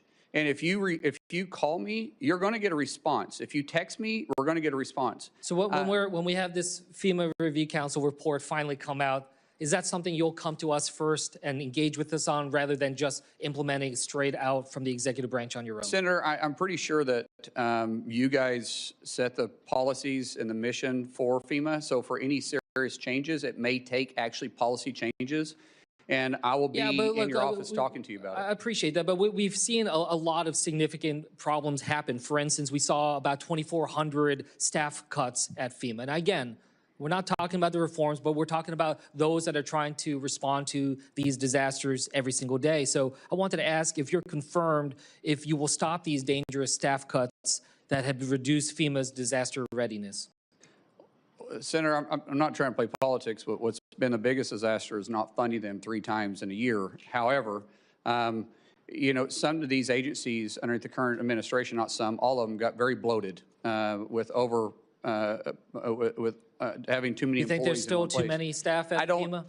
Senator, I can't answer that. When I get there, we'll be adequately staffed to respond to our nation's disasters. But it's going to take some time to get there because, like I said, people are quitting today because they're not getting paid for the 3rd time in a year, and we can't allow that to take place. I agree, and I hope that we can move forward on that. But one thing that has demonstrated a lack of priority by this administration is the fact that we never actually had a full nominee for FEMA. So I just wanted to ask, do you agree that we need an actual nominee to be a full FEMA administrator that has real experience in emergency management? Absolutely. We're already looking at some in the case that we do get confirmed, which I'm hopeful we do. We are making that a priority in each one of our agencies. But you know, the confirmation also has to go through you, and we know. I get it, but at least we can get a nominee before us, and I think that that's something I hope to take away. That is a commitment you'll make. By honestly, by the experience that I've had, which has been an interesting experience, it's a lot to ask someone, and they got to be fully committed. If they go through this process, it's tough. So I would ask you if I do this, give them a fair shake. For me, a lot of you guys aren't giving me a fair shake to even earn your support. So if I bring somebody else into you, maybe you'll give them a fair shake and you'll actually work with them because I'm going to find somebody that is capable of doing the job, that's smarter at me at doing the job, that has experience doing the job. But when they come to your office and ask for your support, don't tell them it's politics. Don't say I can't. Don't say that, hey, I supported the previous one, but you know, I got burned on that one, so I can't support you. We'll trust, but see, just give them a fair opportunity, and you might actually like the person we choose. And look, it's not just about the person; it's about the policies writ large. And then, look, you know what we saw before. For instance, Secretary Noem had this policy that required her approval for anything that was going out the door, grants, funding, when it over $100,000. And I'll be honest with you, it was disastrous. It held up so much of the funding to FEMA and other parts of DHS.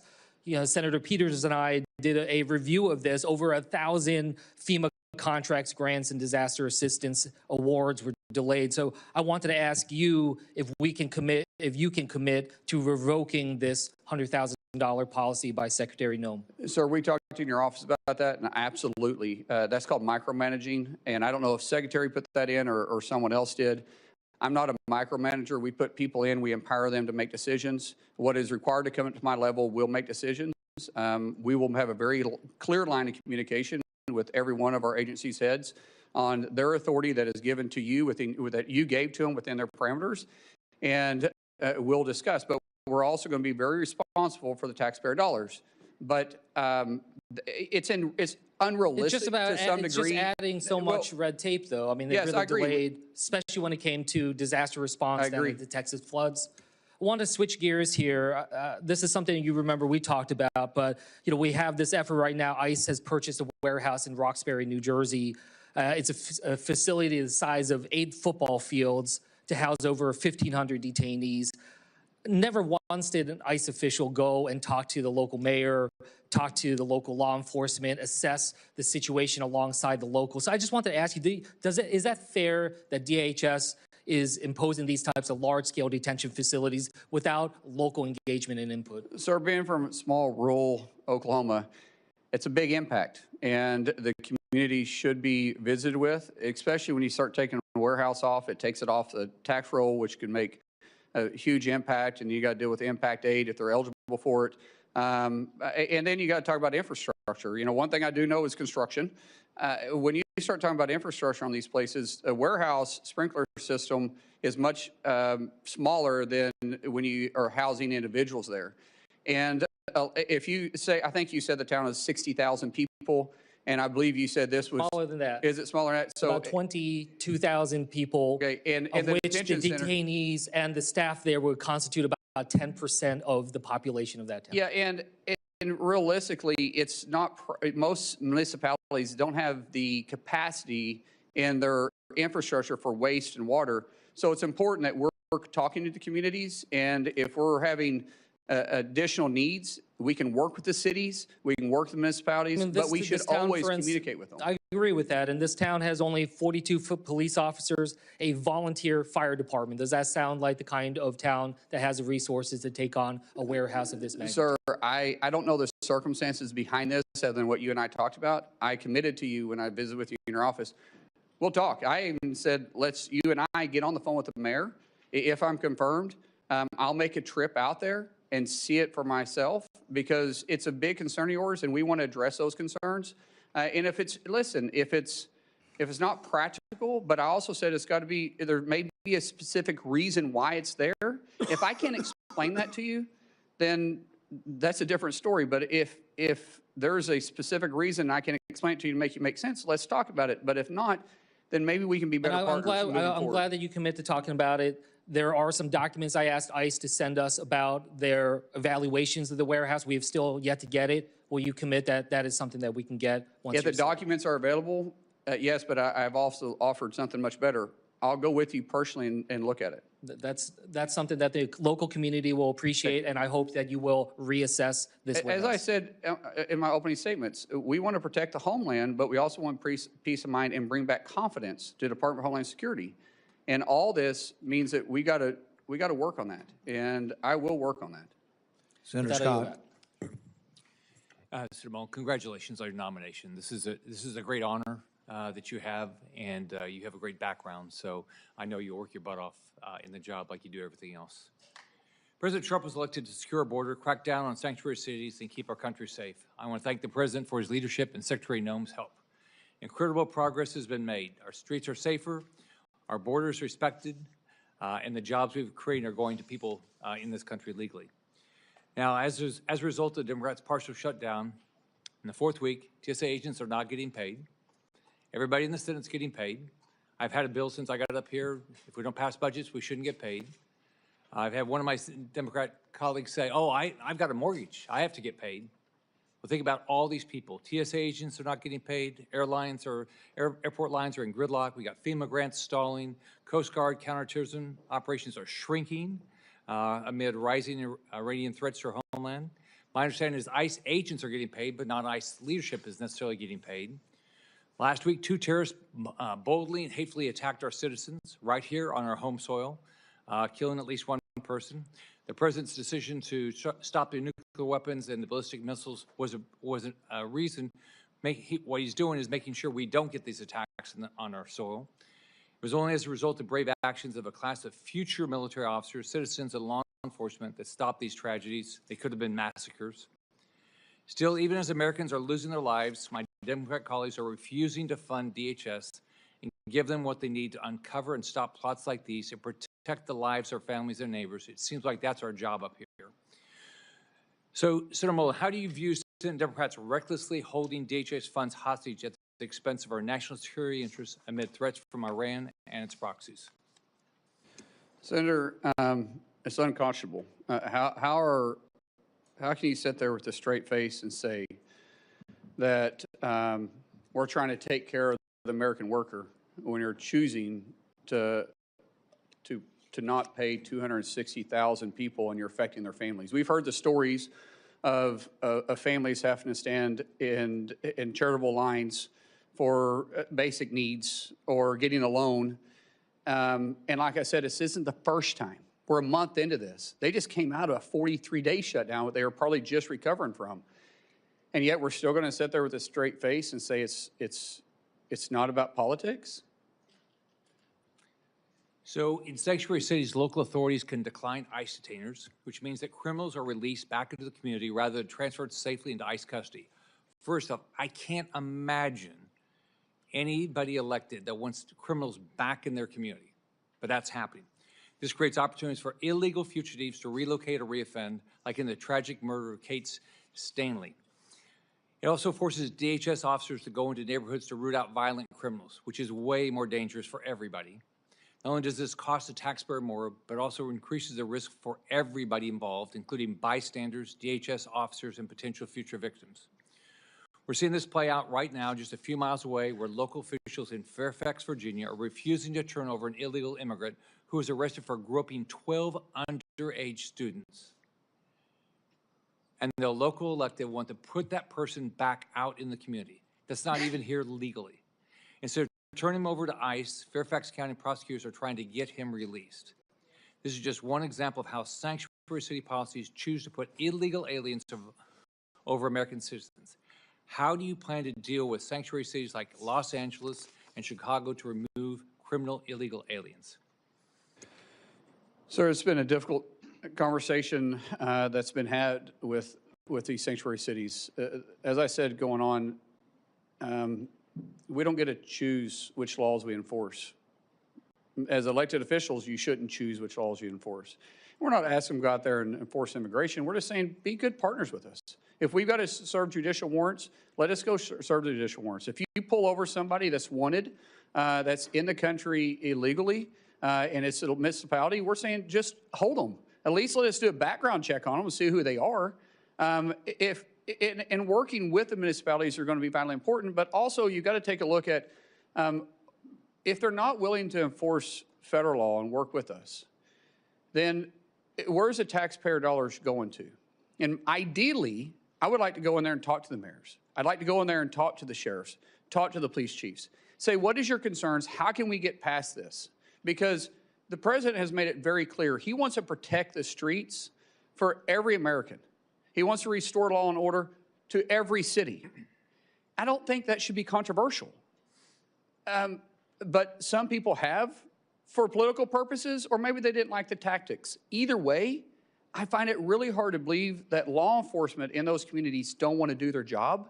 So maybe we sit down and we just work it out. It's like I tell my wife all the time. Sometimes when she gets mad at me, and I'm right, she's wrong, by the way, but sometimes when she gets mad at me, I have to apologize because I simply say, that was a joke, by the way, for everybody that's married.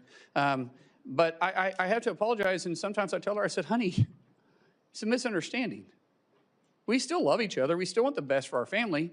And these law enforcement, and I would even say these mayors, they still love their community. They still love their cities. They still love this country. So maybe it's a misunderstanding we can work by. And I'm going to start with that. That's what I'm going to start with. If we have to do something different, then we will, but that's where I'm going to start at.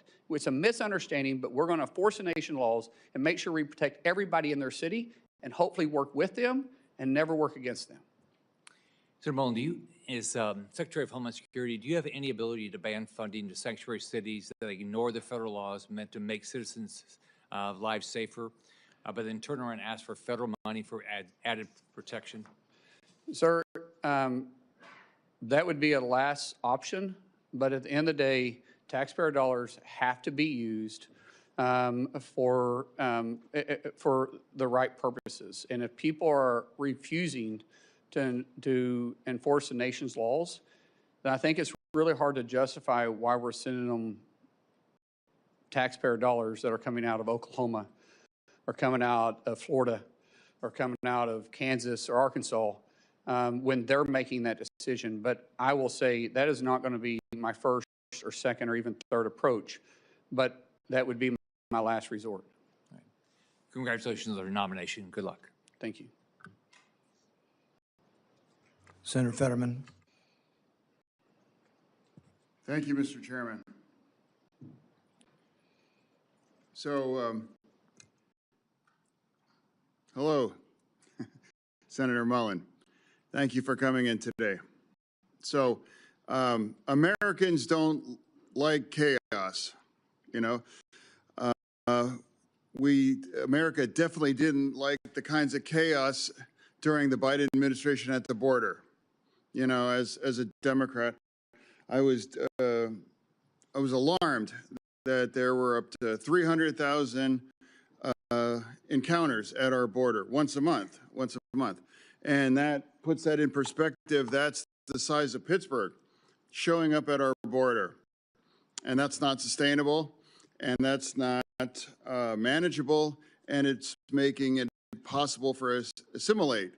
And now if you care about immigration, as I deeply do, you can't possibly provide the American dream for people when the size of Pittsburgh showing up at our border once a month. That need to be brought under control.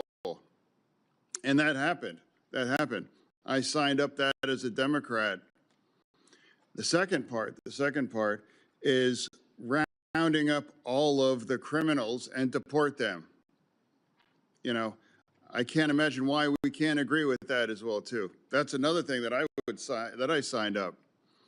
One name that often doesn't come from my side is Laken Riley.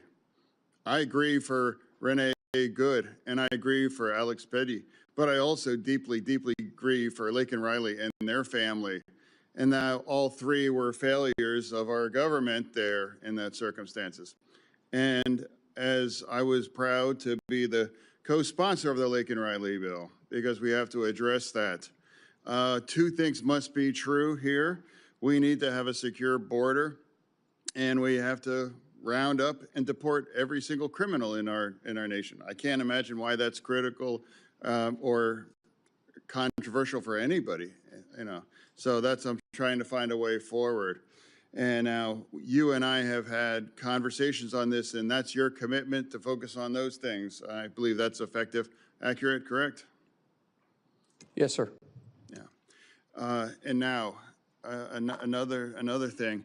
I know there's a lot of hard personal feelings here, and absolutely, it's terrible what's happened, and political violence. I mean, it's rampant. So now, but also, President O'Brien's here not for round two. He's here because he fully supports your amendment. Correct? Yeah, round three. Okay. Yeah. So it's about letting it go and moving on. And I've done that too. When I was in the hospital and things were touch and go, you know, I know there were unkind things said about me, but I can just say that it's better to just let it all go and to find a way forward. That's the time that we're in right now in our country on that. Now, people might describe you in those kinds of moments, but I'm going to describe you. We got a chance to get to know better when we joined a Codel to Turks and Caicos, correct? Yes, sir. Yeah, and we did that because Americans were looking at over a decade in prison because they had a couple random bullets in their luggage. And those Americans ran the gamut of a black grandmother from Florida, I believe, and Pennsylvania, that live in Western Pennsylvania, that I did, and I was able to welcome him at the airport when he returned there. So that was about a commitment to working together. Imagine imagine just because a couple random bullets accidentally, they were looking at over a decade in prison. Now, we work together, and now not one single American really faced that kinds of thing. So that's about committed to working together. So now, and also as a Democrat, you know, that I made me the only Democrat that refused to shutting our DHS down. You know, some people might say that that doesn't mean I have any less commitment to reform ICE. That's just categorically not true.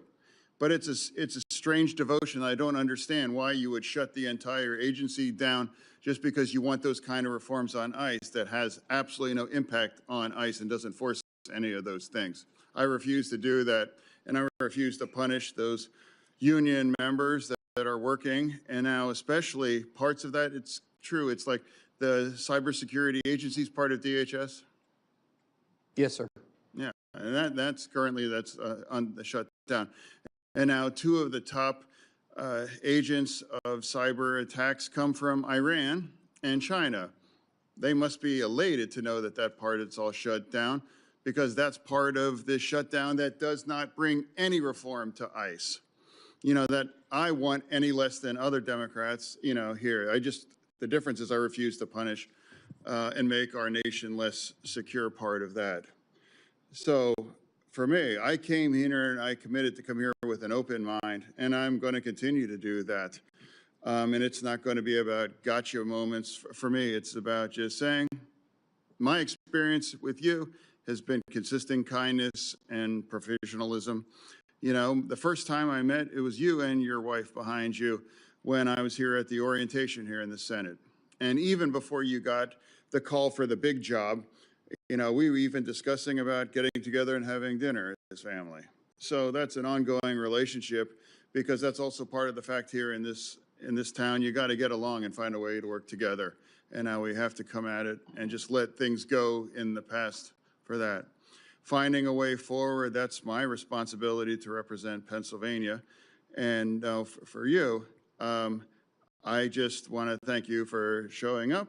And now I'm going to engage, and I'm going to remain with an open mind throughout all this, as I made to my friend here. And I'm going to do that. So thank you for bringing your family here too. And I look forward to hearing for the rest of my colleagues' views on you. Sure. Thank you, Senator. Senator Ernst. Thank you, Mr. Chair. Thank you, Christy, for being here as well. Senator Mullin, I have to say, I'm just going to be blunt, very honest with you. I hope that the president is watching. I am going to say to the president, I am really upset that he has made your nomination. Why? Because I will be losing from the Senate one of the best friends that I have here, truly. But in that same accord, I am so grateful to the president for making your nomination to Department of Homeland Security. So we've had a lot of discussion here. I know, just as Senator Fetterman said, there are a lot of differences and opinions on the politics surrounding DHS. And Senator Fetterman mentioned that he grieves for all of those that we have lost. Those protesters, we grieve the loss of young women, young men that we have seen at the hands of those that have migrated illegally into the United States of America. We grieve them all, and I think we can acknowledge that, and it's important that we do that. We're in really trying times right now, and one of the things that I want to focus on right now is the bipartisanship that you have had with so many members in the House, in the Senate, the relationships that you have outside of this body, because I think it's really important, because we get in the political fights all the time, and we're all trying to score points back and forth. Bipartisanship is not very sexy, but I think we need a lot more of it. So Josh Gottheimer was here today. I respect him so much. And the fact that you remain friends today is incredibly important. I noticed you also gave Joe Kennedy a shout out. So I sent him a picture I took of you from the dais. because I know Joe really well as well. There are so many relationships that we have in this body, and I wish more people would see that we have those relationships. We carry them in our hearts. It means we're better people because we open our minds to listen. And to that point, I want to thank you, Mr. O'Brien, for being here as well.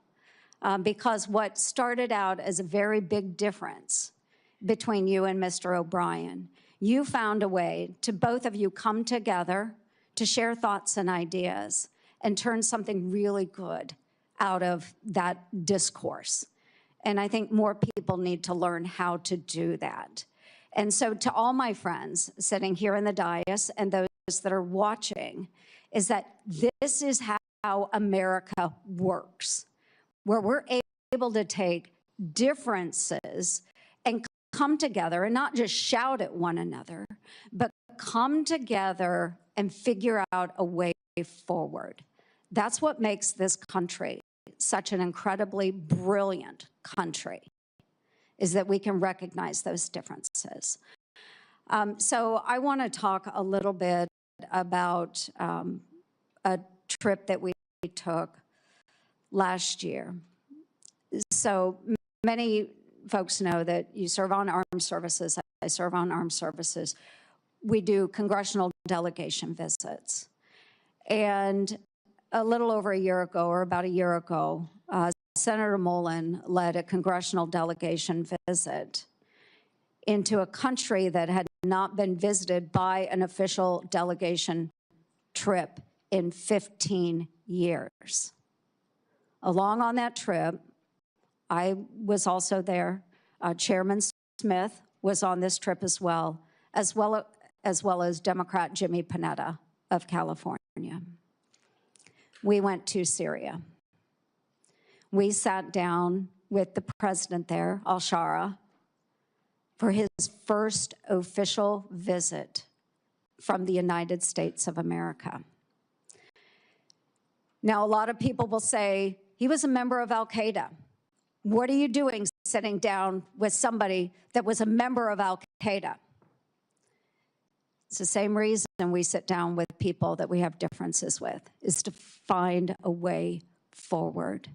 So, Senator Mullin, I would like you to talk a little bit about that trip and why you believed it was important that we do that. Thank you. Thank you, Senator. You're right. The president of Syria wasn't really somebody we should have a lot of common ground with. And we actually talked about that. Him and I talked about that. Had a very blunt relationship about it. But the fact is, our world is different. And there's different leaders for different countries and different places. And you have to understand the region and the area they're in.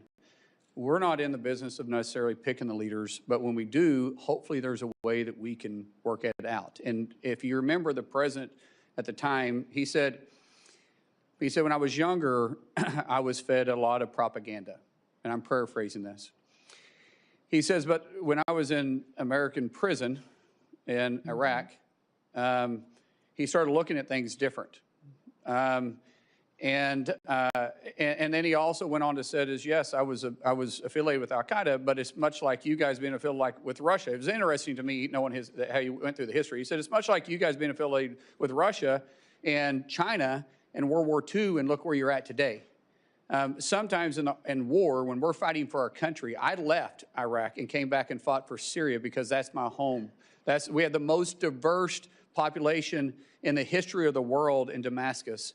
And I don't want the foreign influence. And after I got out, I realized my fight is for my country, not for this necessarily organization, but for me to get resources, for me to get fighters, for me to be able to fight for my country. And hopefully, even though he said openly, I never planned on being president of the country. I was just wanting to get my home back. I find myself here. And he was very open. He says, I have made mistakes. And I said, I've made mistakes too. And I said, we're not perfect, but if we can work together to be a trust but verified, he says, I want a relationship with the United States. I want to have that relationship. That's not common for somebody with al-Qaeda ties. That's somebody that says, yes, my past is my past, but I'm looking to the future. And I think we all have past. In past, we can learn from. We learn from successes and failures in our past. But if we can grab the past that we made a mistake on and say, yeah, that's a mistake, I'm not going to make it again, that's a lesson. That's where wisdom comes from. If you can also learn from your successes, then that's also where wisdom comes from, and that's considered someone that has the potential to be a leader. And I would rather work with those leaders like that than to continue to see the civil war that was going on, and in some cases still going on in Syria. Yes, and thank you. And I just use this because my time has expired, just to demonstrate how we all have such significant differences. We can come from different backgrounds, but I've been on a lot of congressional delegation visits, folks, a lot in the 12 years that I've been here. But to watch Senator Mullin lead this delegation and to be able to speak to someone that is far different than we are and bring our countries that closer together, I know that he will do that with every one of us serving in Congress. I know you will represent us very well. You will represent the administration very well. You will make our country safer. So thank you, Senator Mullin. Thank you, Christy, very much for your friendship as well. Thank you, Mr. Chair. Senator Slotkin. Thank you. Thanks for being here. Thanks for our conversation yesterday. I want to just actually add on to what Senator Lankford was saying and just focus on the attack we had at a temple that's very close to my heart in Michigan, a place I know well.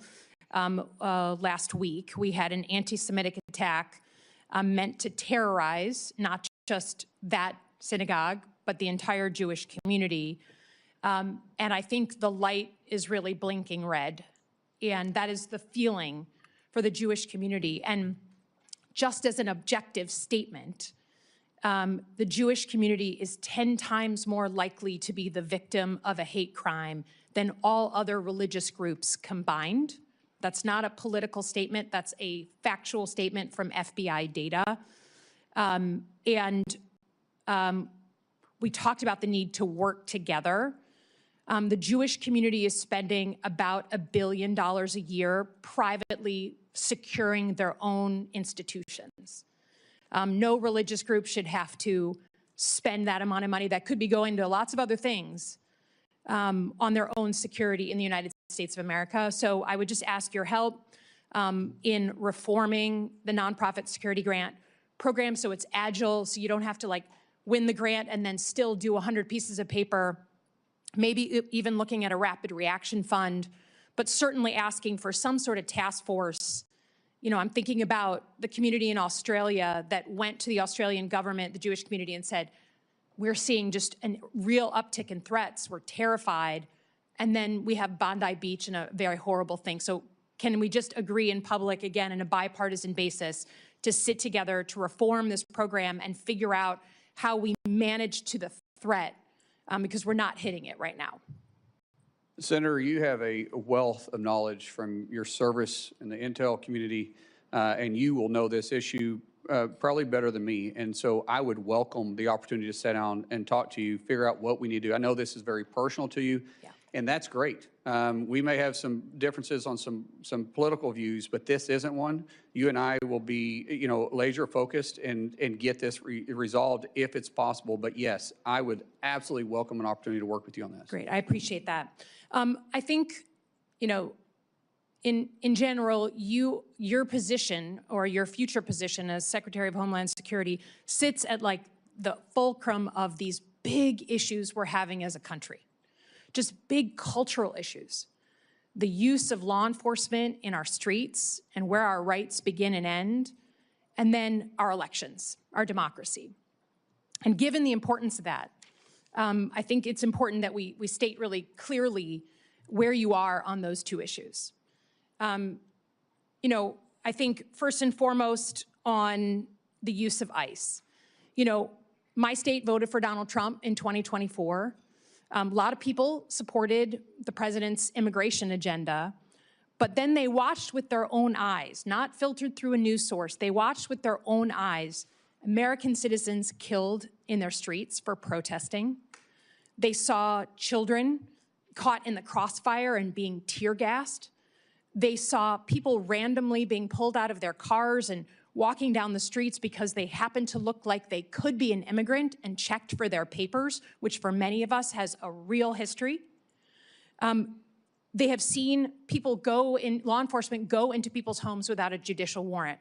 For a country that was invented because we were being oppressed by a foreign force that demanded entry into our homes. So you say you don't want ICE in the news, you say you want to rebuild trust. Your predecessor was fired because she couldn't manage that, and people had to go in and bring the temperature down. Can you, without other words, just state clearly what you'd be willing to do to fundamentally reform ICE and put into law to do so, since that trust is gone? Ma'am, as you know, I can't make the law. You guys make that for me. But you're going to be the secretary. Yes, I agree, but I can't make the law. I can work within the parameters. No, but tell us what you'd be willing to put into law. So right now, the law that I work into is your guys' decision. We'll work through that. But I do believe there is a better approach. And I think working with municipalities, I would love to see ICE become a transport more than the front line. If we can get back into just simply working with law enforcement, we're going to them and we're picking up these criminals from their jail. One, we're going to reimburse them for having the person there. And have partnership is vitally important. I don't think there needs to be a law to change that. I think I can work within what is there, but there's an approach that can happen, but we got to have partners. Yeah, I understand, but we're not going to agree to this here, but I would just say the ability, the trust is gone, and not just with Democrats. That's why we're here. That's why your predecessor was fired, and there needs to be fundamental reform of this law enforcement agency, and I think that the public writ large is crying out for that. Let me turn to elections. Let me turn to elections. The Department of Homeland Security has the mandate since the Obama era for securing our election infrastructure. That's an important job, and you'll be secretary. The president has continued to say that he won the 2020 election, even though there's been 60 court cases saying the opposite. He has said he wants to federalize the elections. He has said name-check cities, including Detroit. He has said voting machines are inaccurate. He has said in the State of the Union, I was on the Senate floor, paraphrase that if his side doesn't win in November, then the elections were rigged, which is exactly what he said 8 months before the 2020 election. You have your own history. You did not certify the 2020 election. There are people at the Department of Homeland Security, 3 people specifically, who are well-known election deniers now running election security functions. Who won the 2020 election? Ma'am, we know that President Joe Biden was sworn into office. He was the president for the last 4 years. But I do believe my job as Department of Homeland Security Secretary will be to make sure that we assure that the elections are fair and people can trust them. Does the federal government run the elections process, or do states? It's very clear in the Constitution that the states control state elections, and then there is some federal oversight that's on it, but the federal government can set some standards. So if you're talking about the Save American Act, requiring you, which is within the Constitution, by the way, requiring individuals to be citizens of the United States, I don't think it's too much to ask somebody to prove they're a citizen of the United States. That's not what we're talking about. I'm talking about administering the elections. If you are Secretary of Homeland Security, do you feel you have the authority to put uniformed officers at polling locations in 2026? Ma'am, we said this in your office. The only reason why my officers would be there if there was a specific threat for them to be there, not for intimidation. And so even though we didn't need it during World War II, we didn't need it during Vietnam or the War on Terror, we never had to put uniformed military there. Now, you feel that there's going to be a reason that there's going to be an armed threat to the United States that you need to potentially be there? No, ma'am. I can't sit there and guarantee hypothetically what threat would be and not. I'm not putting military. That's not within my purview. Uniformed officers. But if there is a threat, a specific threat, say it's in a Jewish community, and there is a threat that's specific to that polling area, then we will work with local law enforcement. There'll be a reason for us to be there, and it'll be known why we're there. I think the reason you're here and not Kristi Noem is because Americans trust their local law enforcement now way more than they trust ICE. So I would just say, if we ever get to the point where you are being asked to put armed ICE officers at polling locations. We have lost the plot as a country. We have fundamentally lost it. And until I hear someone tell me that this man, President Trump, will actually allow us to have a free and fair election, there is zero trust here, and I cannot trust that he won't try and steal it. Again, I yield back. Senator Moody. Thank you, Mr. Chairman, and congratulations on your nomination. Congratulations to your family. I can't think of a better person at this moment in time to lead such an important agency. Talking about Americans trusting their local law enforcement, I think that is true. I think that's one of the reasons, as the Attorney General in Florida, I worked so closely with our law enforcement, our local law enforcement, to make sure we were triaging our resources and going after really bad people that wanted to harm our community in a way to make our state safer. And part of doing that is we supported them. We made sure that they had resources, they had more the support behind them. They knew that we had their backs.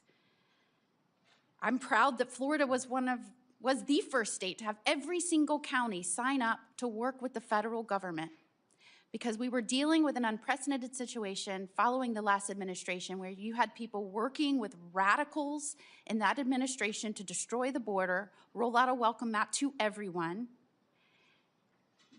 and has left our nation reeling from an unprecedented surge of people we don't know who are here, many of which, before they even got here, had committed crimes and have committed crimes since. The way to recover and shore up our communities is to work with, in partnership, local law enforcement who have an expertise in their communities. And it is disheartening to me, not just as a former attorney general or as a former prosecutor, but as the wife of a law enforcement officer and someone that worked very closely with them, it wrecks me to hear them refer to law enforcement in general, especially some of the men and women that serve currently in the Department of Homeland Security, as breaking into people's homes and shooting Americans. And I think we can all acknowledge that we want law enforcement to meet professional standards, to act with the public safety in mind, to comply with the law. But we do not have to disparage an entire profession of men and women who put their lives on the line for you and for everyone in this room, and said that they were going to dedicate their professional careers to stand on that line and put their safety behind yours. When President Trump got in office, so many of these states on the Democratic side said, I will never work with that man to come in and correct and rid the communities of people that are going to do it harm. We won't. In Minnesota, the first thing they said, I will never help that person. I won't lift a finger, the Attorney General said. So in Florida, where you have 67 out of 67 counties signing up, tell me what I can do to help you. In Minnesota, they had like 7 of 87. Does that surprise anyone? No, because their state leader said, we will not help you. We will not go after the most dangerous in our communities. Have at it. See how it goes. We won't lift a finger. And when the administration says we are dealing with an unprecedented situation, 11 to 20 million people, that's never happened in the history of our country, how do we do this?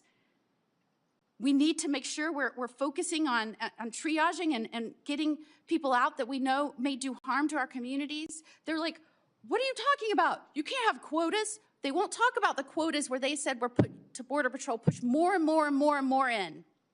However you need to do it. Don't tell us how we can stop this influx or this surge. Tell us how we can push more in. They won't talk about that. And they want to tell you about focusing on children that are here, that are now here. Yes, you need to do that. As somebody that has pushed to protecting children and fought against trafficking with law enforcement's help, yes, you need to do that. But I loved how you said, let's talk about the tens of thousands of children that the federal government helped traffic under the Biden administration that we lost. And when they were made aware of it, they ignored it. You will now have to take over an agency that is charged with cleaning up a disaster, a danger. The Biden administration did that. I cannot think of a better person, someone who acts passionately and fiercely fights for the people he loves, and someone who loves this country and thinks of other people before himself. I am telling you, in Congress, there are all kinds of personality types. But this man came up to me time and time again as the newest United States Senator and said, what can I do to help you? How can we make this place work? How can we get this done? And I look over the course of your life, you left school when your father got sick to go help your family business. That's the kind of person you are, the kind of person that stands up for every person in this office. That's the kind of person, passionate, fierce, a fighter, loyal. That's who I want now protecting this country at the head of the Department of Homeland Security. You said in your testimony, I'll fight for your family just as I fight for mine. Tell me about that personality trait and how you think that will help the Department of Homeland Security in this unprecedented time where the last administration, the last president of the United States abandoned his role to secure this country. Tell me how you bring the personality and your character traits to this role. It's the way I was raised. It's the way my dad raised us, the way my mom raised us, the way they were raised. We love this country. I mean, think about it. I'm getting to live the American dream. You're telling me a kid from Westville, Oklahoma with a speech impediment would ever be able to be here? That only happens in America. Only in America. And we all probably have the same type of dreams because none of us have royal blood. Maybe some of your parents might have served in public office or not. Mine most certainly did not. And the fact that I'm here, my goodness, that's why people want to come to our country, because they want the American dream. And I want everybody to have the same opportunity that I have, but we have to secure the homeland. We have to make sure that they feel safe stepping out and being in the public eye. We got to make sure that people can have a peace of mind and trust our government. And right now there's a mistrust in our government. I think we have an opportunity to maybe work on that. I meant it when I say that I hope in 6 months we're not. I can't guarantee it because the news choose what they're going to run, but I hope that I'm not on the news every 6 months or 6 months from now every day. I hope DHS is just able to be laser focused on doing their job and isn't controversial about taking care of the homeland. I hope people have confidence in our agency again.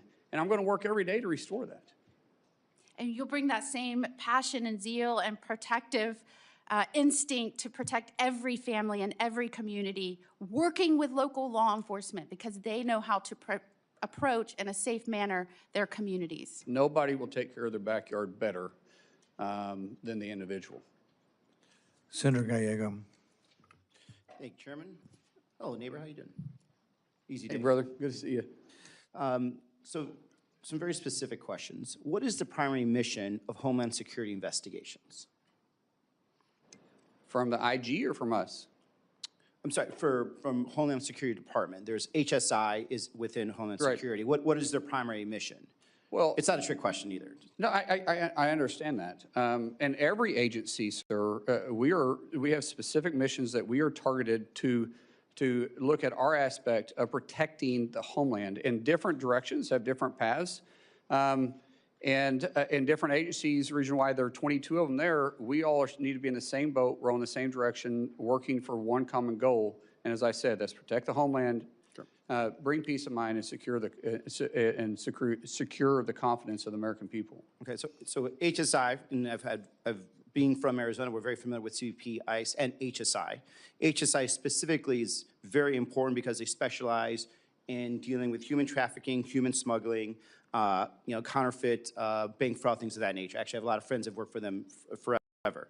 The reason I bring this up is because there is confirmed reports that the Secretary of Homeland Security has ordered HSI agents, pull them off what I just told you were very important missions, to go to Arizona and investigate the 2020 election results, right? That's a very big concern of mine because these agents should be doing the work they're doing. A lot of them already are, field ICE agents instead of actually doing these long-term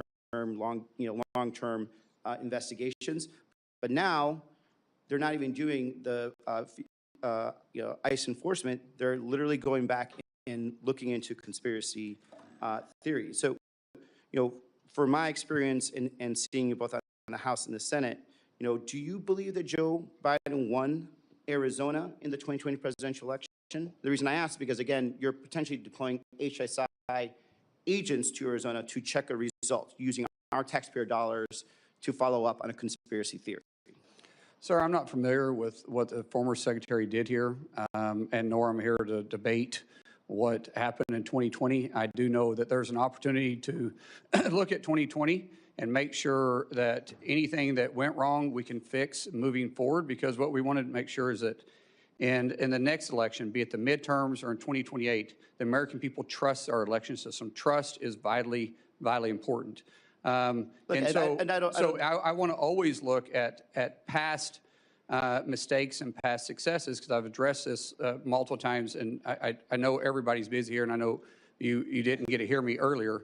But Senator, I think we can always do better, and I want to do that. Just like you and I, we've worked on immigration issues before, but because we both know we can do it better. But you're talking about perspective. I'm talking about going back, and the fact that we're using Homeland Security funds, investigators that should be using their time and value more to check onto something that, by the way, had multiple independent audits, even one run by the Senate Republican and Senate State House representatives that passed, accuracy tests, hand counts, 14 court cases that were confirmed that Biden won in my state.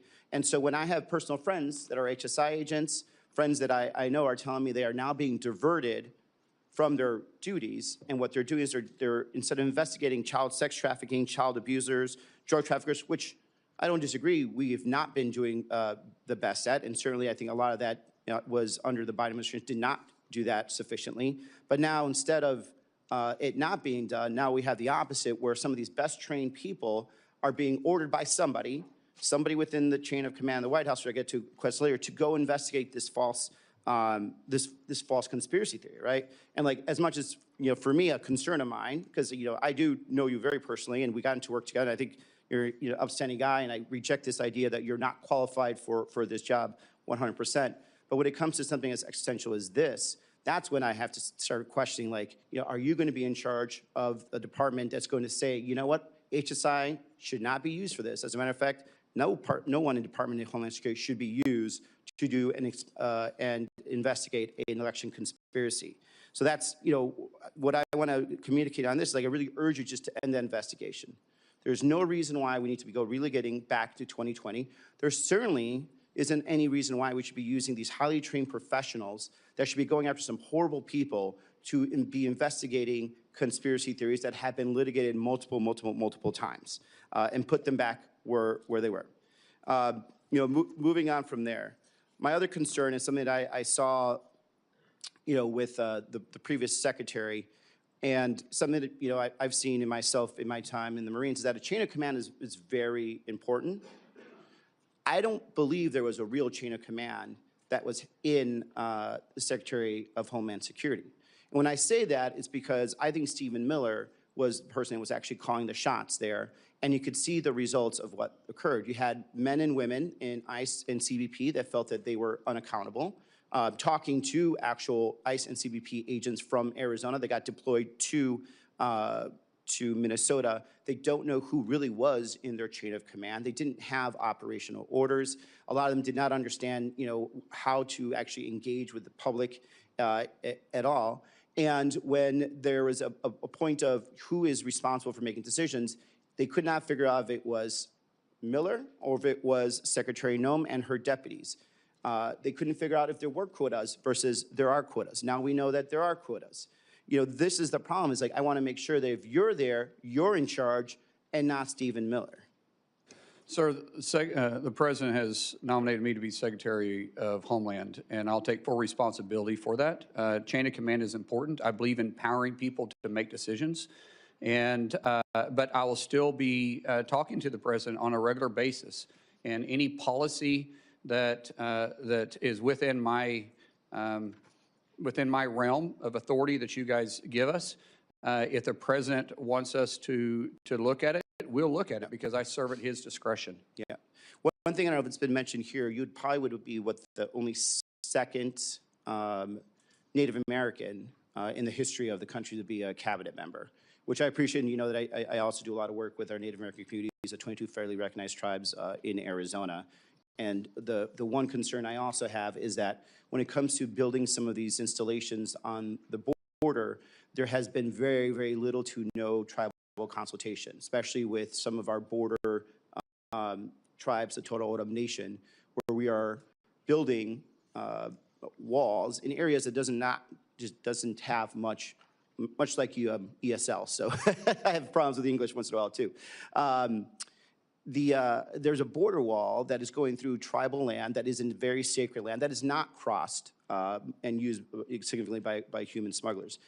You know, it's important that DHS actually speak to these communities. They actually have programs that they do where they actually are working with DHS and local law enforcement to stop illegal smuggling, called Shadow Wolf program that DHS supports. But this last administration in DHS did not talk to them whatsoever.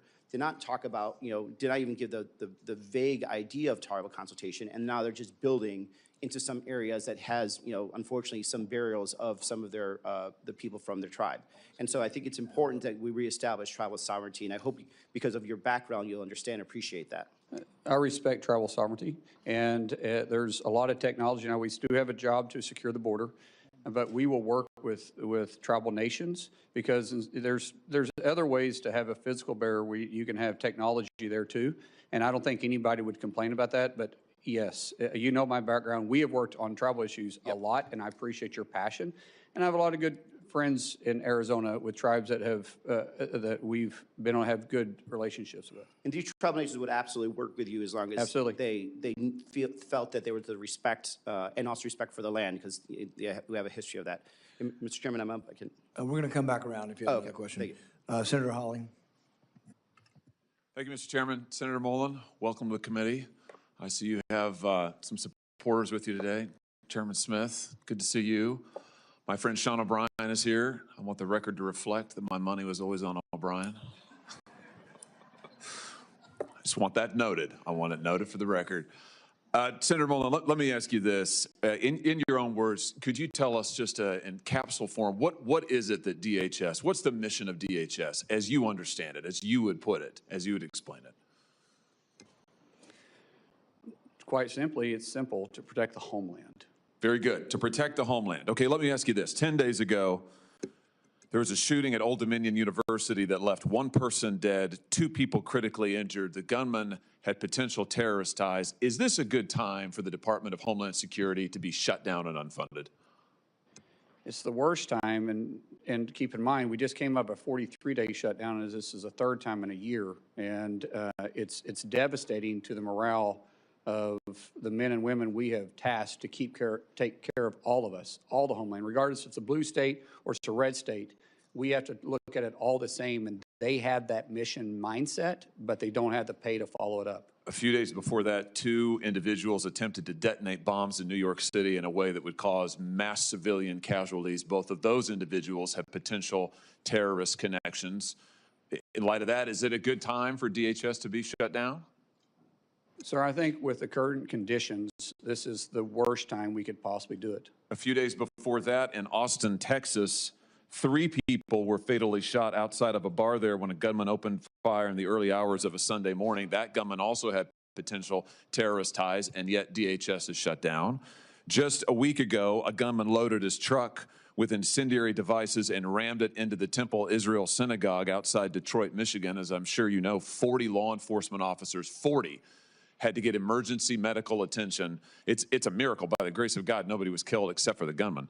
But 40 individuals had to get medical attention, and yet DHS is still shut down. Let me just ask you this. Law enforcement dangers. I think I've got a poster that'll go up behind me here. In the last year alone, we have seen an 8,000% increase in death threats to law enforcement, a 1,300% increase in assaults, a 124% increase in vehicular attacks using a vehicle, against a CBP law enforcement. Now, in light of this, is it a good time for DHS to be shut down? Sir, it's a horrible time. Let's talk about children. Let's talk about the dangers to children. The National Center for Missing and Exploited Children estimates that there are 20.5 million reports of suspected online and child exploitation. That includes almost 20 million reports of child pornography, 546,300 reports of online enticement of children for sexual acts, and 27,000 reports of child sex trafficking. Is it a good time for DHS to be shut down? No, sir. Let me ask you if you've seen this poster that I'm about to put behind me. Have you ever seen this before, Senator? I don't believe so. There's no reason you should have. I was introduced to this material by Tim Tebow, the Heisman Trophy winner, who now spends a lot of his time trying to help work with child victims of sex abuse.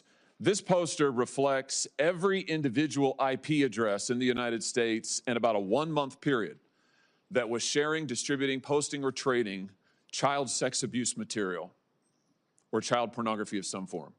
You want to guess how many points there are on that map? It makes me sick. I have no idea. 338,000. That's just a 1-month period. Now, can you see any blue dots on that map, Senator Mullin? Yes, sir. Yeah, there's very, you got better eyes than I do. I mean, there's like very few of them. I'd be surprised if anybody in the audience could see them. The blue dots are the number of investigations that are open. Look at the red dots, 338,000. Look at the blue dots, you can hardly see them. Why would that be? Because in the best of times, the Department of Homeland Security has only 10 HSI agents who are fully dedicated to doing this. It's all Congress has given you, 10. Right now, none of those are funded. Is this a good time for the Department of Homeland Security to be shut down? I think any parent can look at that and it makes you sick, especially with teenage daughters like myself. That's scary. We have to focus on this. It's very scary. That's exactly right. I'm glad to hear you say that. The Biden administration and your predecessor in this role, Alejandro Mayorkas, lost track of 450,000 children who were trafficked across our border over a 4-year period. 450,000 children. It's the biggest child trafficking ring that was set up under the last administration in the history of this country. The president has been doing a tremendous job. They found in the last year over 145,000 of them. That leaves almost 300,000 who are still missing. And yet, the Department of Homeland Security is unfunded and shut down. Let me just ask you again, does it seem like a good time for that? No, sir. Let's talk a little bit about the challenges that are being faced by people across the country who are facing natural disasters, as we have in my home state of Missouri. We had major tornadoes rip through Missouri last spring, all across the state, particularly concentrated in the eastern part of the state, the St. Louis area, southeast Missouri. We have thousands of people who are without power, who lost their homes, many who were injured. We have had much disaster aid approved by FEMA, but we're still waiting for some of that aid to get to us. And now FEMA is shut down. So I've got thousands of people in Missouri who are awaiting the aid that the president has approved, by the way, and that FEMA has approved, but that's in the process of coming to the state. I've got probably hundreds of people who are not able to go back to their homes and who are applying for individual assistance that hasn't yet been processed by FEMA. And now they're being told, well, sorry, there's nothing we can do because FEMA's shut down. Does this seem like a good time for DHS and FEMA to be shut down? No, sir. In any airport in the country right now, if you go and look, you will find hours, backups of 4 and 5 hours. You'll find TSA agents. You alluded to this earlier, Senator. Over 10% of TSA agents now are not able to come to the job. Why? Because they make on average $45,000 a year. They can't afford their rent. They can't afford to buy groceries for their kids. They've missed now 2 paychecks. This is endangering the security of our flyers. It's endangering the security of our airports. This is a terrible time for DHS to be shut down. Here's my point. Whether we're talking about children who are missing, whether we're talking about the situation against our law enforcement officers, whether we're talking about the dangers to the homeland, we are involved in a major conflict overseas. This nation's homeland needs to be secured, and yet my friends across the aisle have shut down the Department of Homeland Security. They have defunded every agency we just talked about, and I just want to ask them, how long is it going to take? How long are these children going to have to wait in exploitation? How many more are going to have to go missing? How many TSA agents are going to be able to afford to put food on the table for their children? How long are the people of St. Louis and Southeast Missouri going to have to wait to get back into their homes before we can finally have a vote to reopen the Department of Homeland Security? It is long past time. I welcome your nomination. You're going to be a terrific leader of Homeland Security. I can't wait to see you there. But it's time for this Congress to do its job and fund DHS and protect the homeland of the United States of America. Thank you, Mr. Chairman. All right, thanks, everybody. We are going to do another round of questions. I want to let anybody ask a question that wants to ask a question, but I really don't want to give everybody 7 more minutes. I want to kind of keep it to pressing questions. We'll start on the Republican side. Does somebody have a pressing question they didn't get to ask or would like to ask? I'll yield back. Anybody else? Senator Ernst. Yes, thank you. Again, Senator Mullin, I truly appreciate you being here, and I do want to ask some questions. I do want to follow up. So many people have pointed out the various departments that exist and are not being funded under DHS. So we have a really, really significant anniversary coming up this year.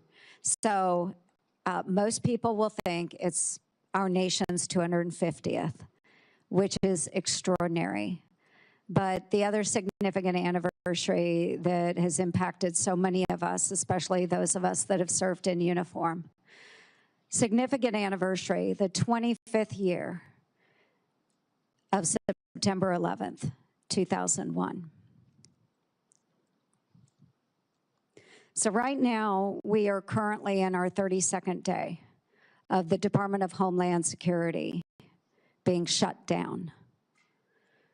We have men and women serving in TSA, in FEMA, in the Coast Guard, Secret Service, in the Cybersecurity and Infrastructure Security Agency, all of them under DHS, not being funded.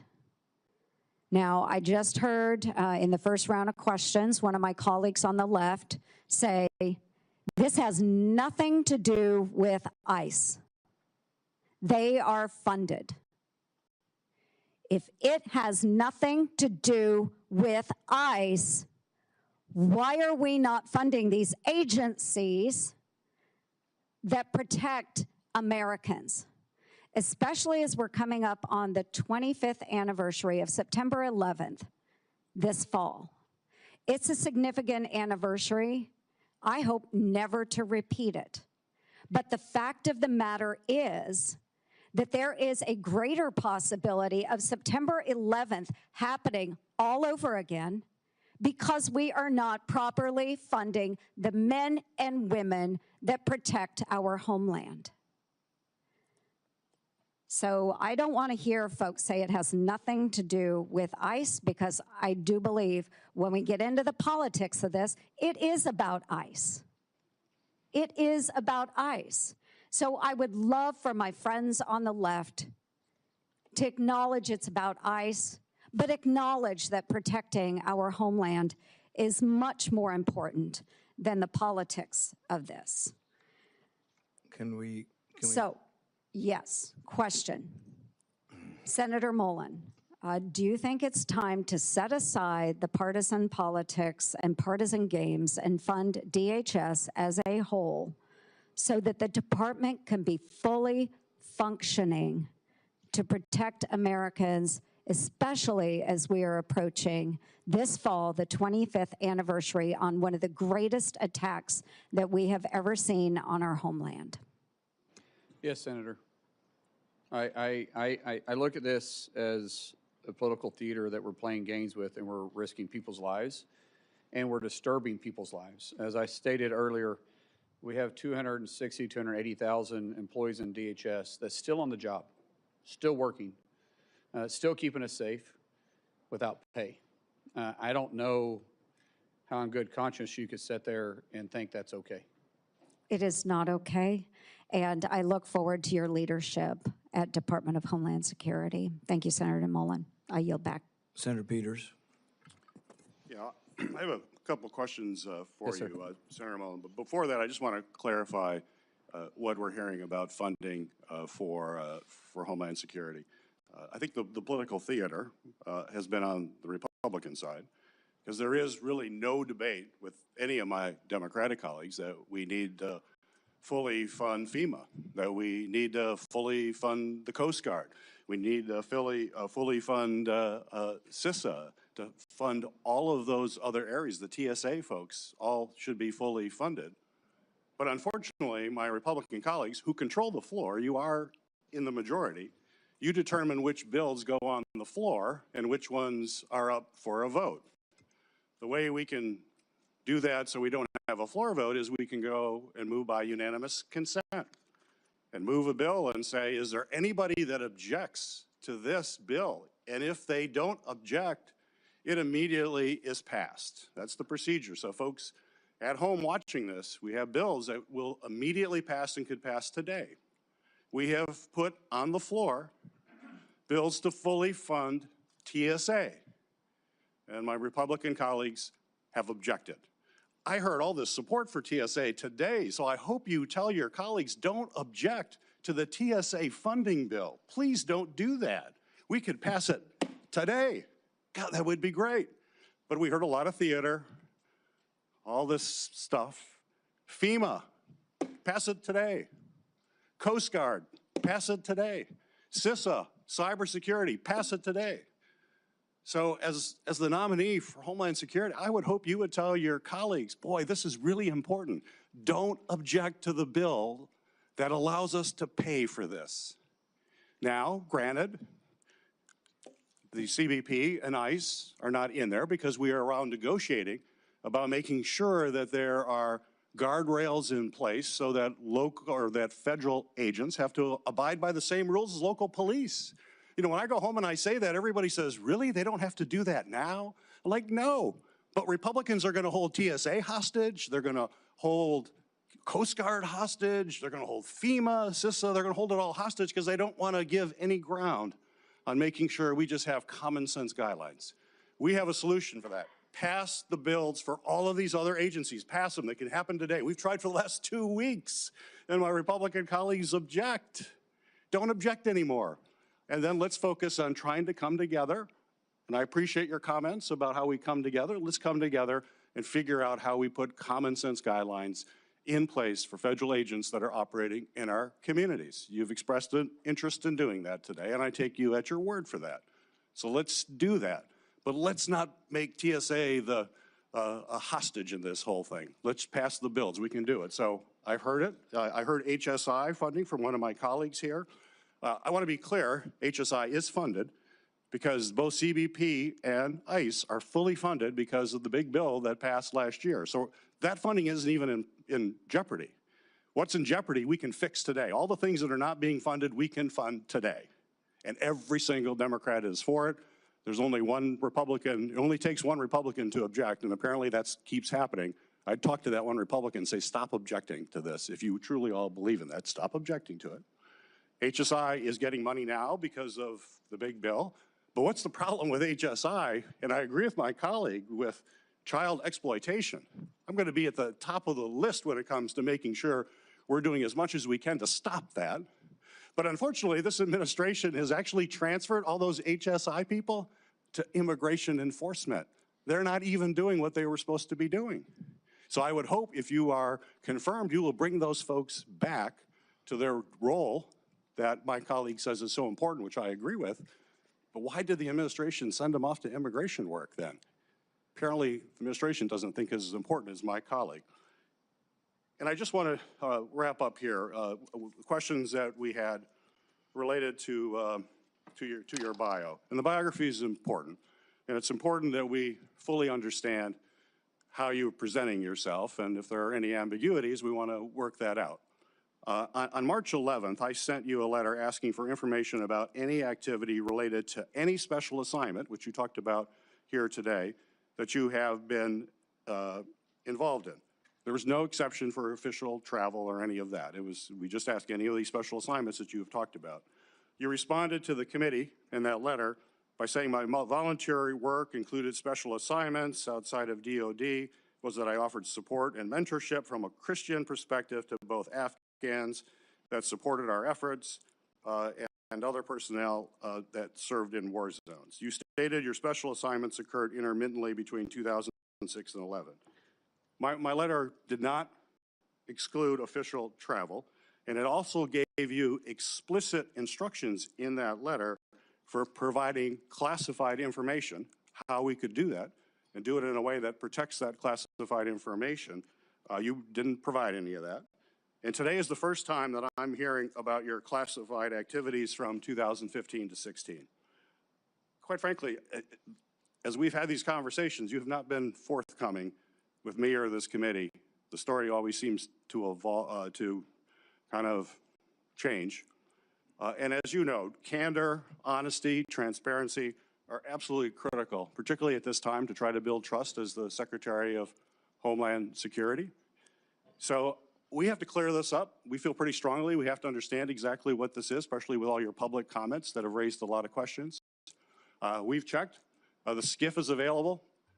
We're going to go in the, we would love to have you come to the SCIF and tell us exactly what you're talking about. I think that'll put my colleagues' mind at peace. Would you be willing to go to the SCIF this afternoon and tell us the classified activities you're talking about? Sir, I think this committee made it very clear with the paperwork they gave me that I do not have to disclose my my official travel. That was part of the documents. And it went over 2 or 3 times. I complied with exactly what the committee said. And there is no statement for, or no area for mission work and mentorship that was a volunteer basis that I did on my own time. And it was very specific over and over again that you don't have to claim official travel. We want to know what the supposed classified work was. We have real questions about it. I asked the FBI yesterday, I said, and if someone had appeared in any classified document, any document, would that be in this report? And they said, yes. I said, well, I don't see anything for Senator Mullin. Why is that? They said, nothing showed up. We queried the Department of State, the Department of Defense, other intel folks. So you're in no classified document that the federal government has, according to the FBI, and yet you're telling me you did all this classified work. I don't understand how that recognizes. Sir, I didn't say all. I was very clear with what I said. I get what you're trying to get to here, and that's fine, but I complied with everything the document said, and it was official travel, and it was a classified trip. Well, let me just chime in on this. I've agreed this is the fastest hearing anyone's ever had. This will be the fastest vote anyone's ever had, and that's despite my qualms and problems with your nomination. And I'm willing to do that, but when the FBI came to my office, I asked them if you had done any kind of work for the CIA, the DOD, or any other. I haven't. Let me finish. Any of these kind of agencies or any kind of classified work, and they said the way it works is you would have a separate folder if you'd been involved in classified missions somewhere, and we would get to see the folder, and then we wouldn't talk about it. We would look at it privately, and we would know what you're referring to. So it's confusing to us because there may have been some papers that said your official trips were excluded. I don't know which ones were and weren't, but you've now mentioned today that you have activities you've done. And so I think it would be easy, and I'm still willing to have the vote tomorrow, but I can cancel the vote tomorrow. I'm still willing to have the vote, get this done, and get it over with. But I think that just to make clear, and it doesn't sound like it's a secret you're too concerned about divulging, if you would spend an hour and go to the SCIF or 30 minutes and just tell both the ranking member and the other, and it would be private and it won't be revealed, I think it would get this over with and we wouldn't have a complaint about going ahead with the vote tomorrow. I have no issue with that if you guys get cleared on it, because way my understanding was there was only 4 people right in it, and it was a special program inside the House. Just like I wasn't on Intel at the time, I'm not saying I was, but I have no issue with that at all. I would welcome it being brought up. It was very unique, and it was That fun. would be on you. We're not going to try to figure out No, who the 4 people are and whether we can have approval to it. And I don't but if you're doing something choose- that important, Yes. really it probably ought to be revealed and discussed in a Sir, classified manner. Senator, or Chairman, it's not on me I don't have the authority to do that. This is why I said I was very clear, sorry, that I never talked specific dates or locations on this. And so I have zero issue with talking about it. But Do it this afternoon. I don't have clearance to talk about this afternoon. I don't. It's So not this me is to release. This is a to release it. legislative program. This is a program that Congress assigned you to? Yes. This was within my official duties. Who assigned it to you? Sir, that's not for me to talk to you about on this. I'm sorry. This isn't a classified statement. I'm sorry. I'm not trying to be ugly. You know how classified situations work. Which agency classified it? It wasn't an agency. It was done here, well, in the House on the time. The House classified it. I'm assuming. I wasn't on Intel. We're just not really aware of how the House classifies things. I have no idea. I know every time we spoke about this, we had to go to the SCIF and visit about it. But I know there was a paper that I had to sign before it even started, and I may be wrong. There may be more than 4, but I know it was only me and 3 other people that ever discussed it. So secret that we can't know about it. I would think that there'd be some paperwork in the SCIF that they should show us saying this is so top secret and this was made classified. I have no problem. You're welcome to go to the House. This started in 2015. It ended in a little late in 2016. I have nothing to hide on this. This is too easy. I would really enjoy sitting there and have a conversation with you because I don't want you to have question my character on this. So that's very simple for me, but I can't make that authorization. You guys know that. Well, it's a little difficult for us to go ask about a program that has no name and we have nobody that we know to talk to about it. So I don't know how we would begin doing this without your cooperation. But I'm willing to cooperate. I'm willing to hold the vote tomorrow, but you brought this up that you were on a super secret mission that you can't tell us No, about. I did not say super secret, sir. I said it was classified. That only 4 people know? Well, no, I only know if there was 4 people. There was maybe more people that understood it, but I know there was only 3 people plus me that was ever in the meeting. And so as far as I'm concerned, only 4 people was read in on this. So you were on the Intel committee? No, not at the time, no, sir. I was on the Intel committee after that. What committee were you on at the time? You got to think about 10 years ago. Energy and Commerce. So it was an Energy and Commerce top secret effort. Senator, I know what I'm getting upset about a little bit here is that your tone that you're saying that in a condescending way. I did what I was asked. I'm trying to find out who we would talk to. Sir, I've told you exactly what happened here. I was not required to disclose this on any official travel. Your documents are very, very clear on that. So I don't know what else you want me to say. You said you can go find out. Go find out. And then when you guys say it's good for me to talk to you, I'll be happy to talk to you about it. I can't talk specifics. If you want to talk about in general ideas, let's go down and talk in the SCIF. I'm okay with that. But I can't get into the necessary specifics or who made the decision to do it. But I can talk in general, and I'll be very, very glad to do that with you. And even Senator Lankford, I know, is on Intel. He can come down with us and visit with us about it. I'm no issues with that at all. Perfectly clear and okay with it. But it's not for me to release this. So if you guys want to do that, we can leave here, go down there and talk about it. Did this mission involve exchange of fire? It wasn't a mission. It was an official travel with specific deals or for specific fact-finding, just like any official travel is, that they wanted clarification on. And so, like I said, be happy to talk to you about it if you guys want to. And it was in a conflict zone? Sir, once again, I'm not talking about specific details or dates because we've revealed that this was a classified situation. Now I'm not going to talk about because anything I've talked about in the past wasn't referencing any of this, but I'm definitely not going to get into it now. It's talking about specific dates or details. We would of this. have no way of exploring this unless you were willing to cooperate on. I just, on who did, I don't know, you Chairman, I don't know what else you said, what else you want me to do. I said I will go down there and talk about this with But you we in a would- skip, but I and- can't give the Right, but specific, there- all there's- the specific There's no details. reason to think that somehow we're not qualified to look at classified information. And so the thing is we would There have is to know. there is a lot of programs out there, Chairman, that you know is based on a need to know. Right. And maybe you can talk to Senator Lankford about this too. Senator Lankford, would you like to talk about? I'm glad to jump in. This feels, as my mom used to say, a mountain out of a molehill, where he is offered over and over and over again to say, let's get into a classified setting. I just left the worldwide threats hearing where I had to run over to be able to run back there.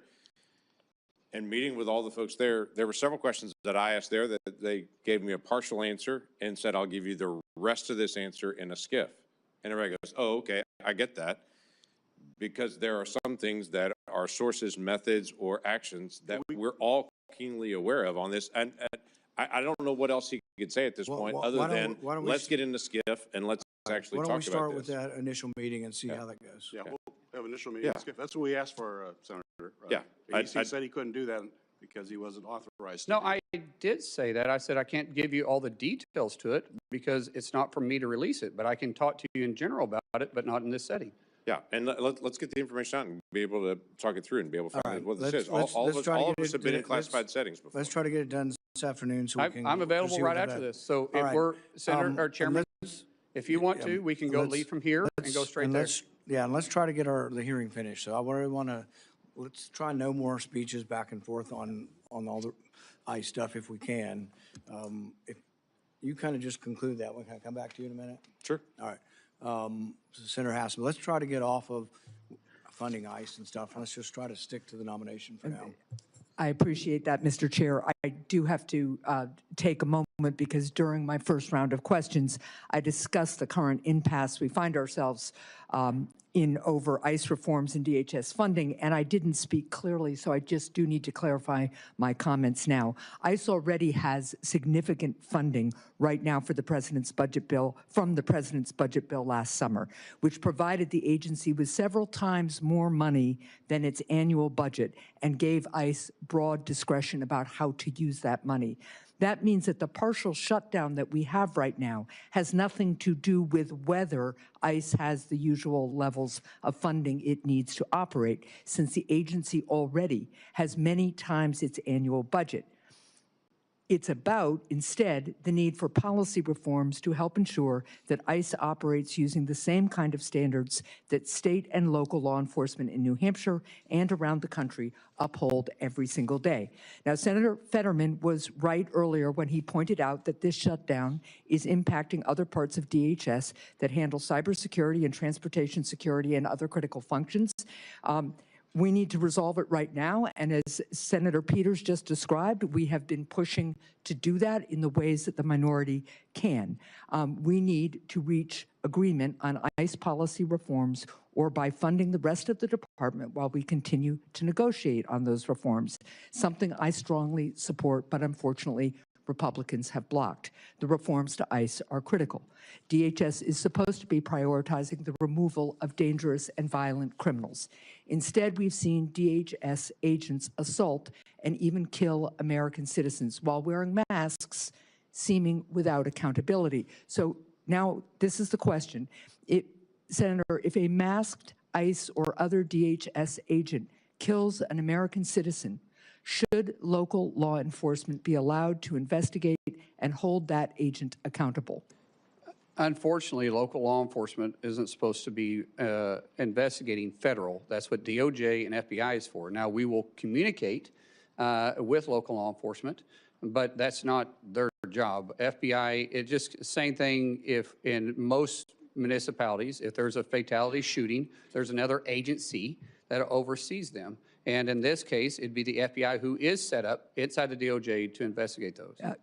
So you've answered no, and your answer would make ICE unaccountable, and that endangers not just the rule of law, but also the security of all Americans. I wanted to get to one other question.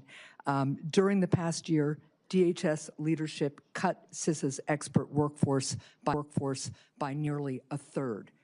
Meanwhile, adversaries and criminal syndicates are accelerating their cyber attacks against the United States. How do you plan to restore DHS's cybersecurity force and better secure our critical infrastructure from cyber attacks? Man, we've got to recruit the right people, but the best and brightest individuals in those areas. I know the University of Tulsa has a great program, but recruiting individuals that want to be there, that want to deliver the mission is vitally important, and so we will work to make sure that happens. So you agree we need to add people back into CISA and pursue this critical function, and they need to be nonpartisan experts with experience and commitment to the safety and security of our country, wherever that leads them. No one in the homeland should be looking at this from a bipartisan perspective. Now, if you want me to talk about staffing numbers, I don't know what the mission requires, but we'll be staffed adequately if we can find the right people to staff and to make sure that we're mission capable. Thank you. Mr. Chair, out of respect for your desire to move things along, I will submit for the record a question on non-intrusive imaging at the border. It's supposed to be ready to do for every vehicle entering the United States, especially to detect fentanyl. And I'd like your answer on that and a couple of other questions as well, but I'll submit those for the record. Thank you. Without objection. Senator Lankford. Thank you. We talked before about just trying to get information on time and such. In the transition that happened between the Biden administration and the Trump administration, data fell behind, and it fell really behind. It was one of my complaints that I had with Mayorkas that was sometimes 2 or 3 weeks late on releasing normal data information, just how many encounters were happening at the border, how many arrests, some of those things on it. Last year, it wasn't weeks late, it was months and months and months late on getting data out. DHS has a really good story to tell. There's a lot of good things that are happening there, but my concern is that social media and some of the examples are coming out just to tell the story, and DHS is not able to actually tell the story. And quite frankly, we've asked DHS several times, hey, give us more information, more data on this. One of the things I'd love to know is just that you've been one of us for a long time in this. You know the importance of oversight and what that means on this, to be able to get data to members of Congress and to the American people. And so quite frankly, we can see the story as well. So I'm not asking for a pledge because I already know your heart on that, but want to just be able to open that up on how we can actually get more data and information. Our Ledge Affairs Department, I'm going to have to stand up and make sure that we're communicating and getting the information you need. It's not going to be fixed overnight, but it does frustrate me as a former member of the House and definitely a current member in the Senate that when we make a request, it's not seen. Now, there is a difference between making actual requests because you're wanting to get to a solution versus harassment. Badgering people. Yes, there is a tremendous amount that happens. Both sides play the games, and I'm just not going to play that game. I'll work with any senator, I'll work with any committee to make sure that we are getting the information you need to do your job. But just for harassment purposes, please, I ask you, if you want me to do my job and do it right and be transparent with you, don't play games with me either, because, and if you have real concerns, like I said, everybody on this committee, and really for our colleagues for that matter, have my personal cell phone. And that number, I have no intentions of changing it unless somebody leaks it. Yeah, hopefully that wouldn't occur on it. One other quick question on this. Ali Mayorkas, when he sat at that desk before, he and I had a lot of conversations about what they called, was labeled the special interest aliens. These are folks that come from known areas of terrorism, but we didn't have any information on them specifically, and so the Biden administration just let them in. They may say, well, we know somebody in your family as acts of terrorism, but it's not you, so they just labeled them special interest aliens and released them into the country. That we know of about 70,000 of those individuals. The Trump administration in the last year and a couple of months has picked up 50,000 of those. That's part of this enforcement that's out there to be able to identify folks that I've been ringing the bell on over and over and over again, saying, why are we letting people in that we literally say, yeah, they could be a terrorist, they could not be a terrorist, we don't know. Somebody in their family is, but we don't know them if they are on it. So they were just released into the country on that and given that label. In fact, I was told, we'll keep watching them, but when I went to the FBI and asked them directly, they were like, there's no way we can track 70,000 people. So there's been a lot of good work to be able to try to identify where those people went, who they're associating with here in the United States on it, and then removing them from the United States. There's still about 20,000 left. Love to be able to get your promise to say we're not going to quit. We're going to continue to be able to find folks that were just allowed to come in the country that may be a terrorist and may not be a terrorist. We don't know, but to be able to go identify those folks and make sure that American people are protected. Absolutely. Yeah, thank you. We're almost done. We have 2 people left who haven't responded this round. We've had a lot of debate over ICE funding. I hope we can ask just some specific questions to the nominee. I can't control what you ask, but that's my hope. Senator Blumenthal. Thanks, Mr. Chairman. Senator Mullin, just months before the war with Iran began, the Trump administration negotiated a back-channel agreement, a deal with the Islamic Republic to deport Iranian nationals, including asylum seekers, dissidents. There have been public reports about it. CNN on January 26, 2026. New York Times reported it in a couple of articles in September and December, that flights in around that time deported tens of those kinds of Iranian nationals back to Iran as part of this secret agreement. I want to tell you about one husband and wife, Christian converts from Islam, who were sentenced in absentia to 9 and 11-year sentences by the Islamic Republic. They fled to the United States seeking asylum, but they were detained by ICE on arrival. The wife was deported. She managed to take refuge in Turkey. The husband, I'll call him Mr. H, is still here, but he's facing deportation despite showing scars from the beating he received by a government gang. I have both of their declarations. I'd like them to be entered in the record. There are Iranian-American organizations like the Iranian-American Legal Defense Fund that have further information.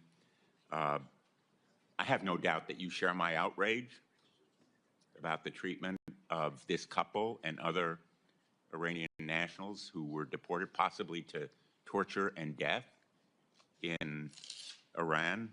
Will you agree with me and commit that we should stop deporting such people? Ma'am, sir, I don't know the specifics behind this. I think before I can talk about in hypotheticals, I would need to know what the reasons behind it, but I don't want to deport anybody that's here illegally, or here legally, I mean. And most definitely not individuals that have done everything possible to be a contributor to society. But in these specific cases, I don't know. I'm not familiar with them. I don't know if there's something else in the background that would cause the administration I'm to do talking it. in general about tens of people, as many as 55 on one flight, 15 or so on another, not just this couple. But in principle, we should not be sending Iranian dissidents and asylum seekers back to Iran. Wouldn't you agree? Sir, we do know that our enemies want to infiltrate us and use our rules and our generosity against us. And so I don't know the specifics of these. I don't know their background. I don't know what the reasons was, but I will be happy to look into it. Let me ask you about another topic. I'm glad that you've committed that there will not be the kind of review that Secretary Noem imposed on contracts above a certain amount uniformly by your office. But I'd like your commitment that you will help us investigate another abuse of authority. Corey Lewandowski apparently was in charge of approving all contracts. One of them was a $220 million contract that was related directly to Kristi Noem's being fired. They bypassed procurement rules to award that contract to a shell company that was created days before to benefit a Republican consulting firm with close ties to Secretary Noem and Mr. Lewandowski. Will you commit to cooperating with our investigation, the Permanent Subcommittee on Investigation, making documents and personnel available to congressional and other investigations into those contracts awarded by Secretary Noem and Mr. Lewandowski? Senator, I've heard these same reports. I know the IG, Joseph, I don't know him personally. That's why I say Joseph. Some people call him Joe. Is open investigations. We will cooperate with him. And provide all the documents and records that are I'll leave necessary that for to this the committee to Inspector do General. its work. That's what I'm asking. I'll do everything that's required of me by law, but the IG will be doing the investigation, and we'll let the IG, decide what documents he's going to share, and maybe you can bring that up with him. Well, in fact, Secretary Noem obstructed the investigations underway by the IG.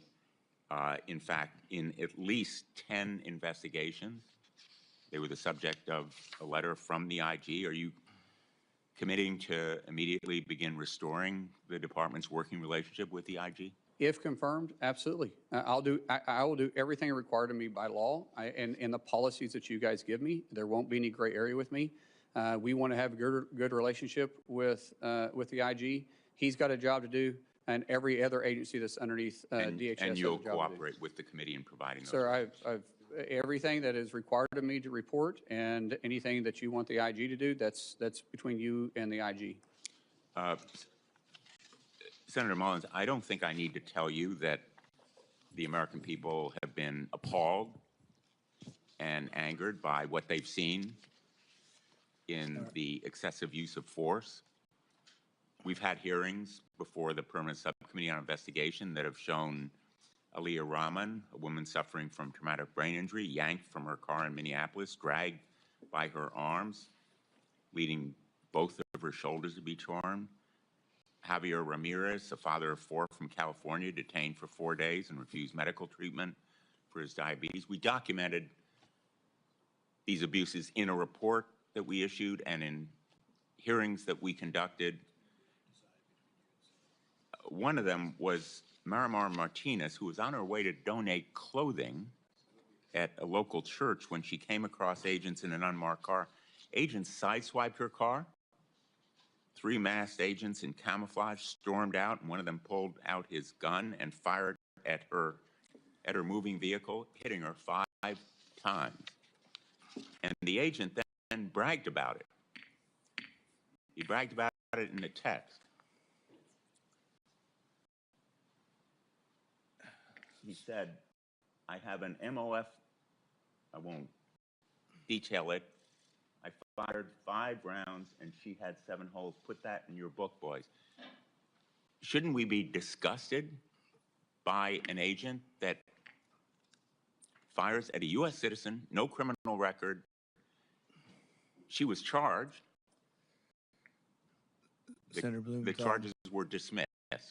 Wouldn't you agree with me that that agent should not be carrying a firearm? I'm not familiar with the investigation, sir, and I don't know if the investigation is completed. As Secretary, I'm sure I'll be briefed on this. All right, time's expired. I know these are important issues, but we just have to move on. We're going to finish up with Senator Kim, then we're going to make a statement that hopefully can be agreeable for a meeting later. Senator Kim. I'll be concise here, Chairman. Senator, there's just a couple last things here. A couple weeks ago, we had a hearing here, and I was engaged with the head of USCIS, and I raised an issue that happened in San Diego of spouses of military members and veterans. They were going in to get interviewed for a green card and were arrested upon their arrival. I just wanted to get your reaction to that. Is that the kind of behavior you think is acceptable? Excuse me, repeat that again. It was spouses of military service members as well as veterans. Their spouses were going and for the purposes of a green card interview, but were at that point detained and arrested on arrival. I haven't heard about this. I've heard of different reports, Senator, and if people are going through the process and trying to obtain it legally, because we do have naturalization ceremonies Monday through Friday in this country, everywhere. We're going to continue working with those individuals. I don't know the circumstances. I don't know. I'll pass you the details, but it's something that we can talk through. But just in general here, I guess what I'm just trying to get a sense from you is, what do you think is appropriate in terms of ICE agents being able to operate? You know, for instance, do you think it is okay for them to operate and arrest people at hospitals? Sir, I will always support my law enforcement doing their job. I don't know the circumstances. If it's a felony warrant that that the person's at a hospital, then they'll go pick up the felony warranty, just like local law enforcement does the same thing. And so in general, I think you need to be more specific on what you're talking about. But if you're talking about just doing everyday law enforcement, I think there's a better approach. Senator, I just want to raise, you know, I just hear a lot of this from my own community about concerns of these types of efforts out, you know, in and around hospitals, schools, churches. These are things that I hope we can engage on. I know you talked about it with one of my colleagues about polling sites, but these are important discussions, and we don't have clarity on what we are expected to see, and it's causing just an enormous amount of concern and challenge within our communities. Well, Senator, I don't understand what the concern about enforcing immigration at polling places is anyways, because honestly, if you're not a citizen, you shouldn't be voting anyway. So technically, there shouldn't be any illegals at the polling spot. And so, as I've said before, if we're at a polling area, it's because of a specific threat, not for immigration. Yeah, look, what I will just convey here is it's not just about people who are undocumented. I'm hearing from American citizens that are now feeling like they need to carry their passports around for fear of being stopped on the street. You know, there is a chilling effect that is happening that is wider. You know, I had to give my father-in-law specific instructions in case he was stopped upon re-entry back into the United States. You know, there is real concern out there, and I just wanted to express that to you. Just a couple last quick things here. At the detention facility in New Jersey, a different one called Delaney Hall, I was there right after a gentleman died there. And there was really no documentation, really minimal explanation of his cause of death. You know, there was 32 deaths at detention facilities under ICE control last year. Yet the oversight offices at DHS to do this, offices like the Office of Civil Rights and Civil Liberties, the Office of Immigration Detention Oversights, they've been gutted. And I just wanted to ask, do you commit to being able to ensure that there is the proper oversight there internally within DHS, working alongside us in Congress to ensure that people are being kept at the dignified levels that they should according to a law? Each facility falls underneath different standards of operation that are in statutes. We will operate within those statutes. Everybody deserves to be treated with a dignified hand, and we will follow those procedures that are set for those facilities particularly. Well, I hope to work with you on that if you're confirmed, because we need to make sure we have that oversight, as we have not been able to see it. And in fact, you know, some of our efforts have been impeded because we have not been able to have visitation at some of these sites, and I hope that that's something you will support us to be able to have. One last thing I just wanted to raise. With FEMA, there was a number of employees that sent an open letter titled the Katrina Declaration. This is something that warned about some of the reversals that are being made when it comes to disaster response and recovery. Your predecessor, Secretary Noem, she suspended a number of these FEMA employees. I just wanted to ask, can you commit that if confirmed, you will adhere to whistleblower laws and ensure that these whistleblowers do not face retaliation for their protected disclosure? So there's already laws in place to protect whistleblowers, and I've said multiple times, I'll work within the law and the requirements of me as Secretary. And I hope that means that you will ensure that these whistleblowers do not face unlawful retaliation for what they have done. It's against the law, as you said, unlawful, sir. I said I'm going to work within the law, and that's unlawful. Okay. With that, I'll yield back. Thank you. As I said previously, we've scheduled a vote for tomorrow. I'm committed to that. There are several members on both sides of the aisle that would like a briefing in the SCIF. They have it from 1 to 2. If you're willing to do that, several members would like just to walk over and do it. And I think that makes it much more likely that we have the vote tomorrow. Sir, I would prefer to have the ranking member, yourself, James, and if you want to bring another Democrat member that's on. It's all or none. All the members need to be able to hear it directly. The problem up here is too many things are siloed, And it just looks like resistance that you don't want everything to come out. It'd No, be sir, much more that's- forthcoming if you let any member of the committee and classified staff into it. I think we can I get think, this done okay, this that's afternoon. fine, as long as it's in a classified setting. As long as what? Yeah, that's fine. The That's people fine. classified security on our staff and staff. TSCI. TSSCI, yes. All right. All right. Thanks, everybody, for coming today. The nominee has filed responses to biographical and financial questionnaires, answered pre-hearing questions submitted by the committee, and had their financial statements reviewed by the Office of Government Ethics. Without objection, this information will be made part of the hearing record, with the exception of the nominee's financial data, which are on file with the committee. Due to the quick turnaround between this hearing and the markup tomorrow, the hearing will remain open until 4 p.m. today, March 18th. This hearing is adjourned.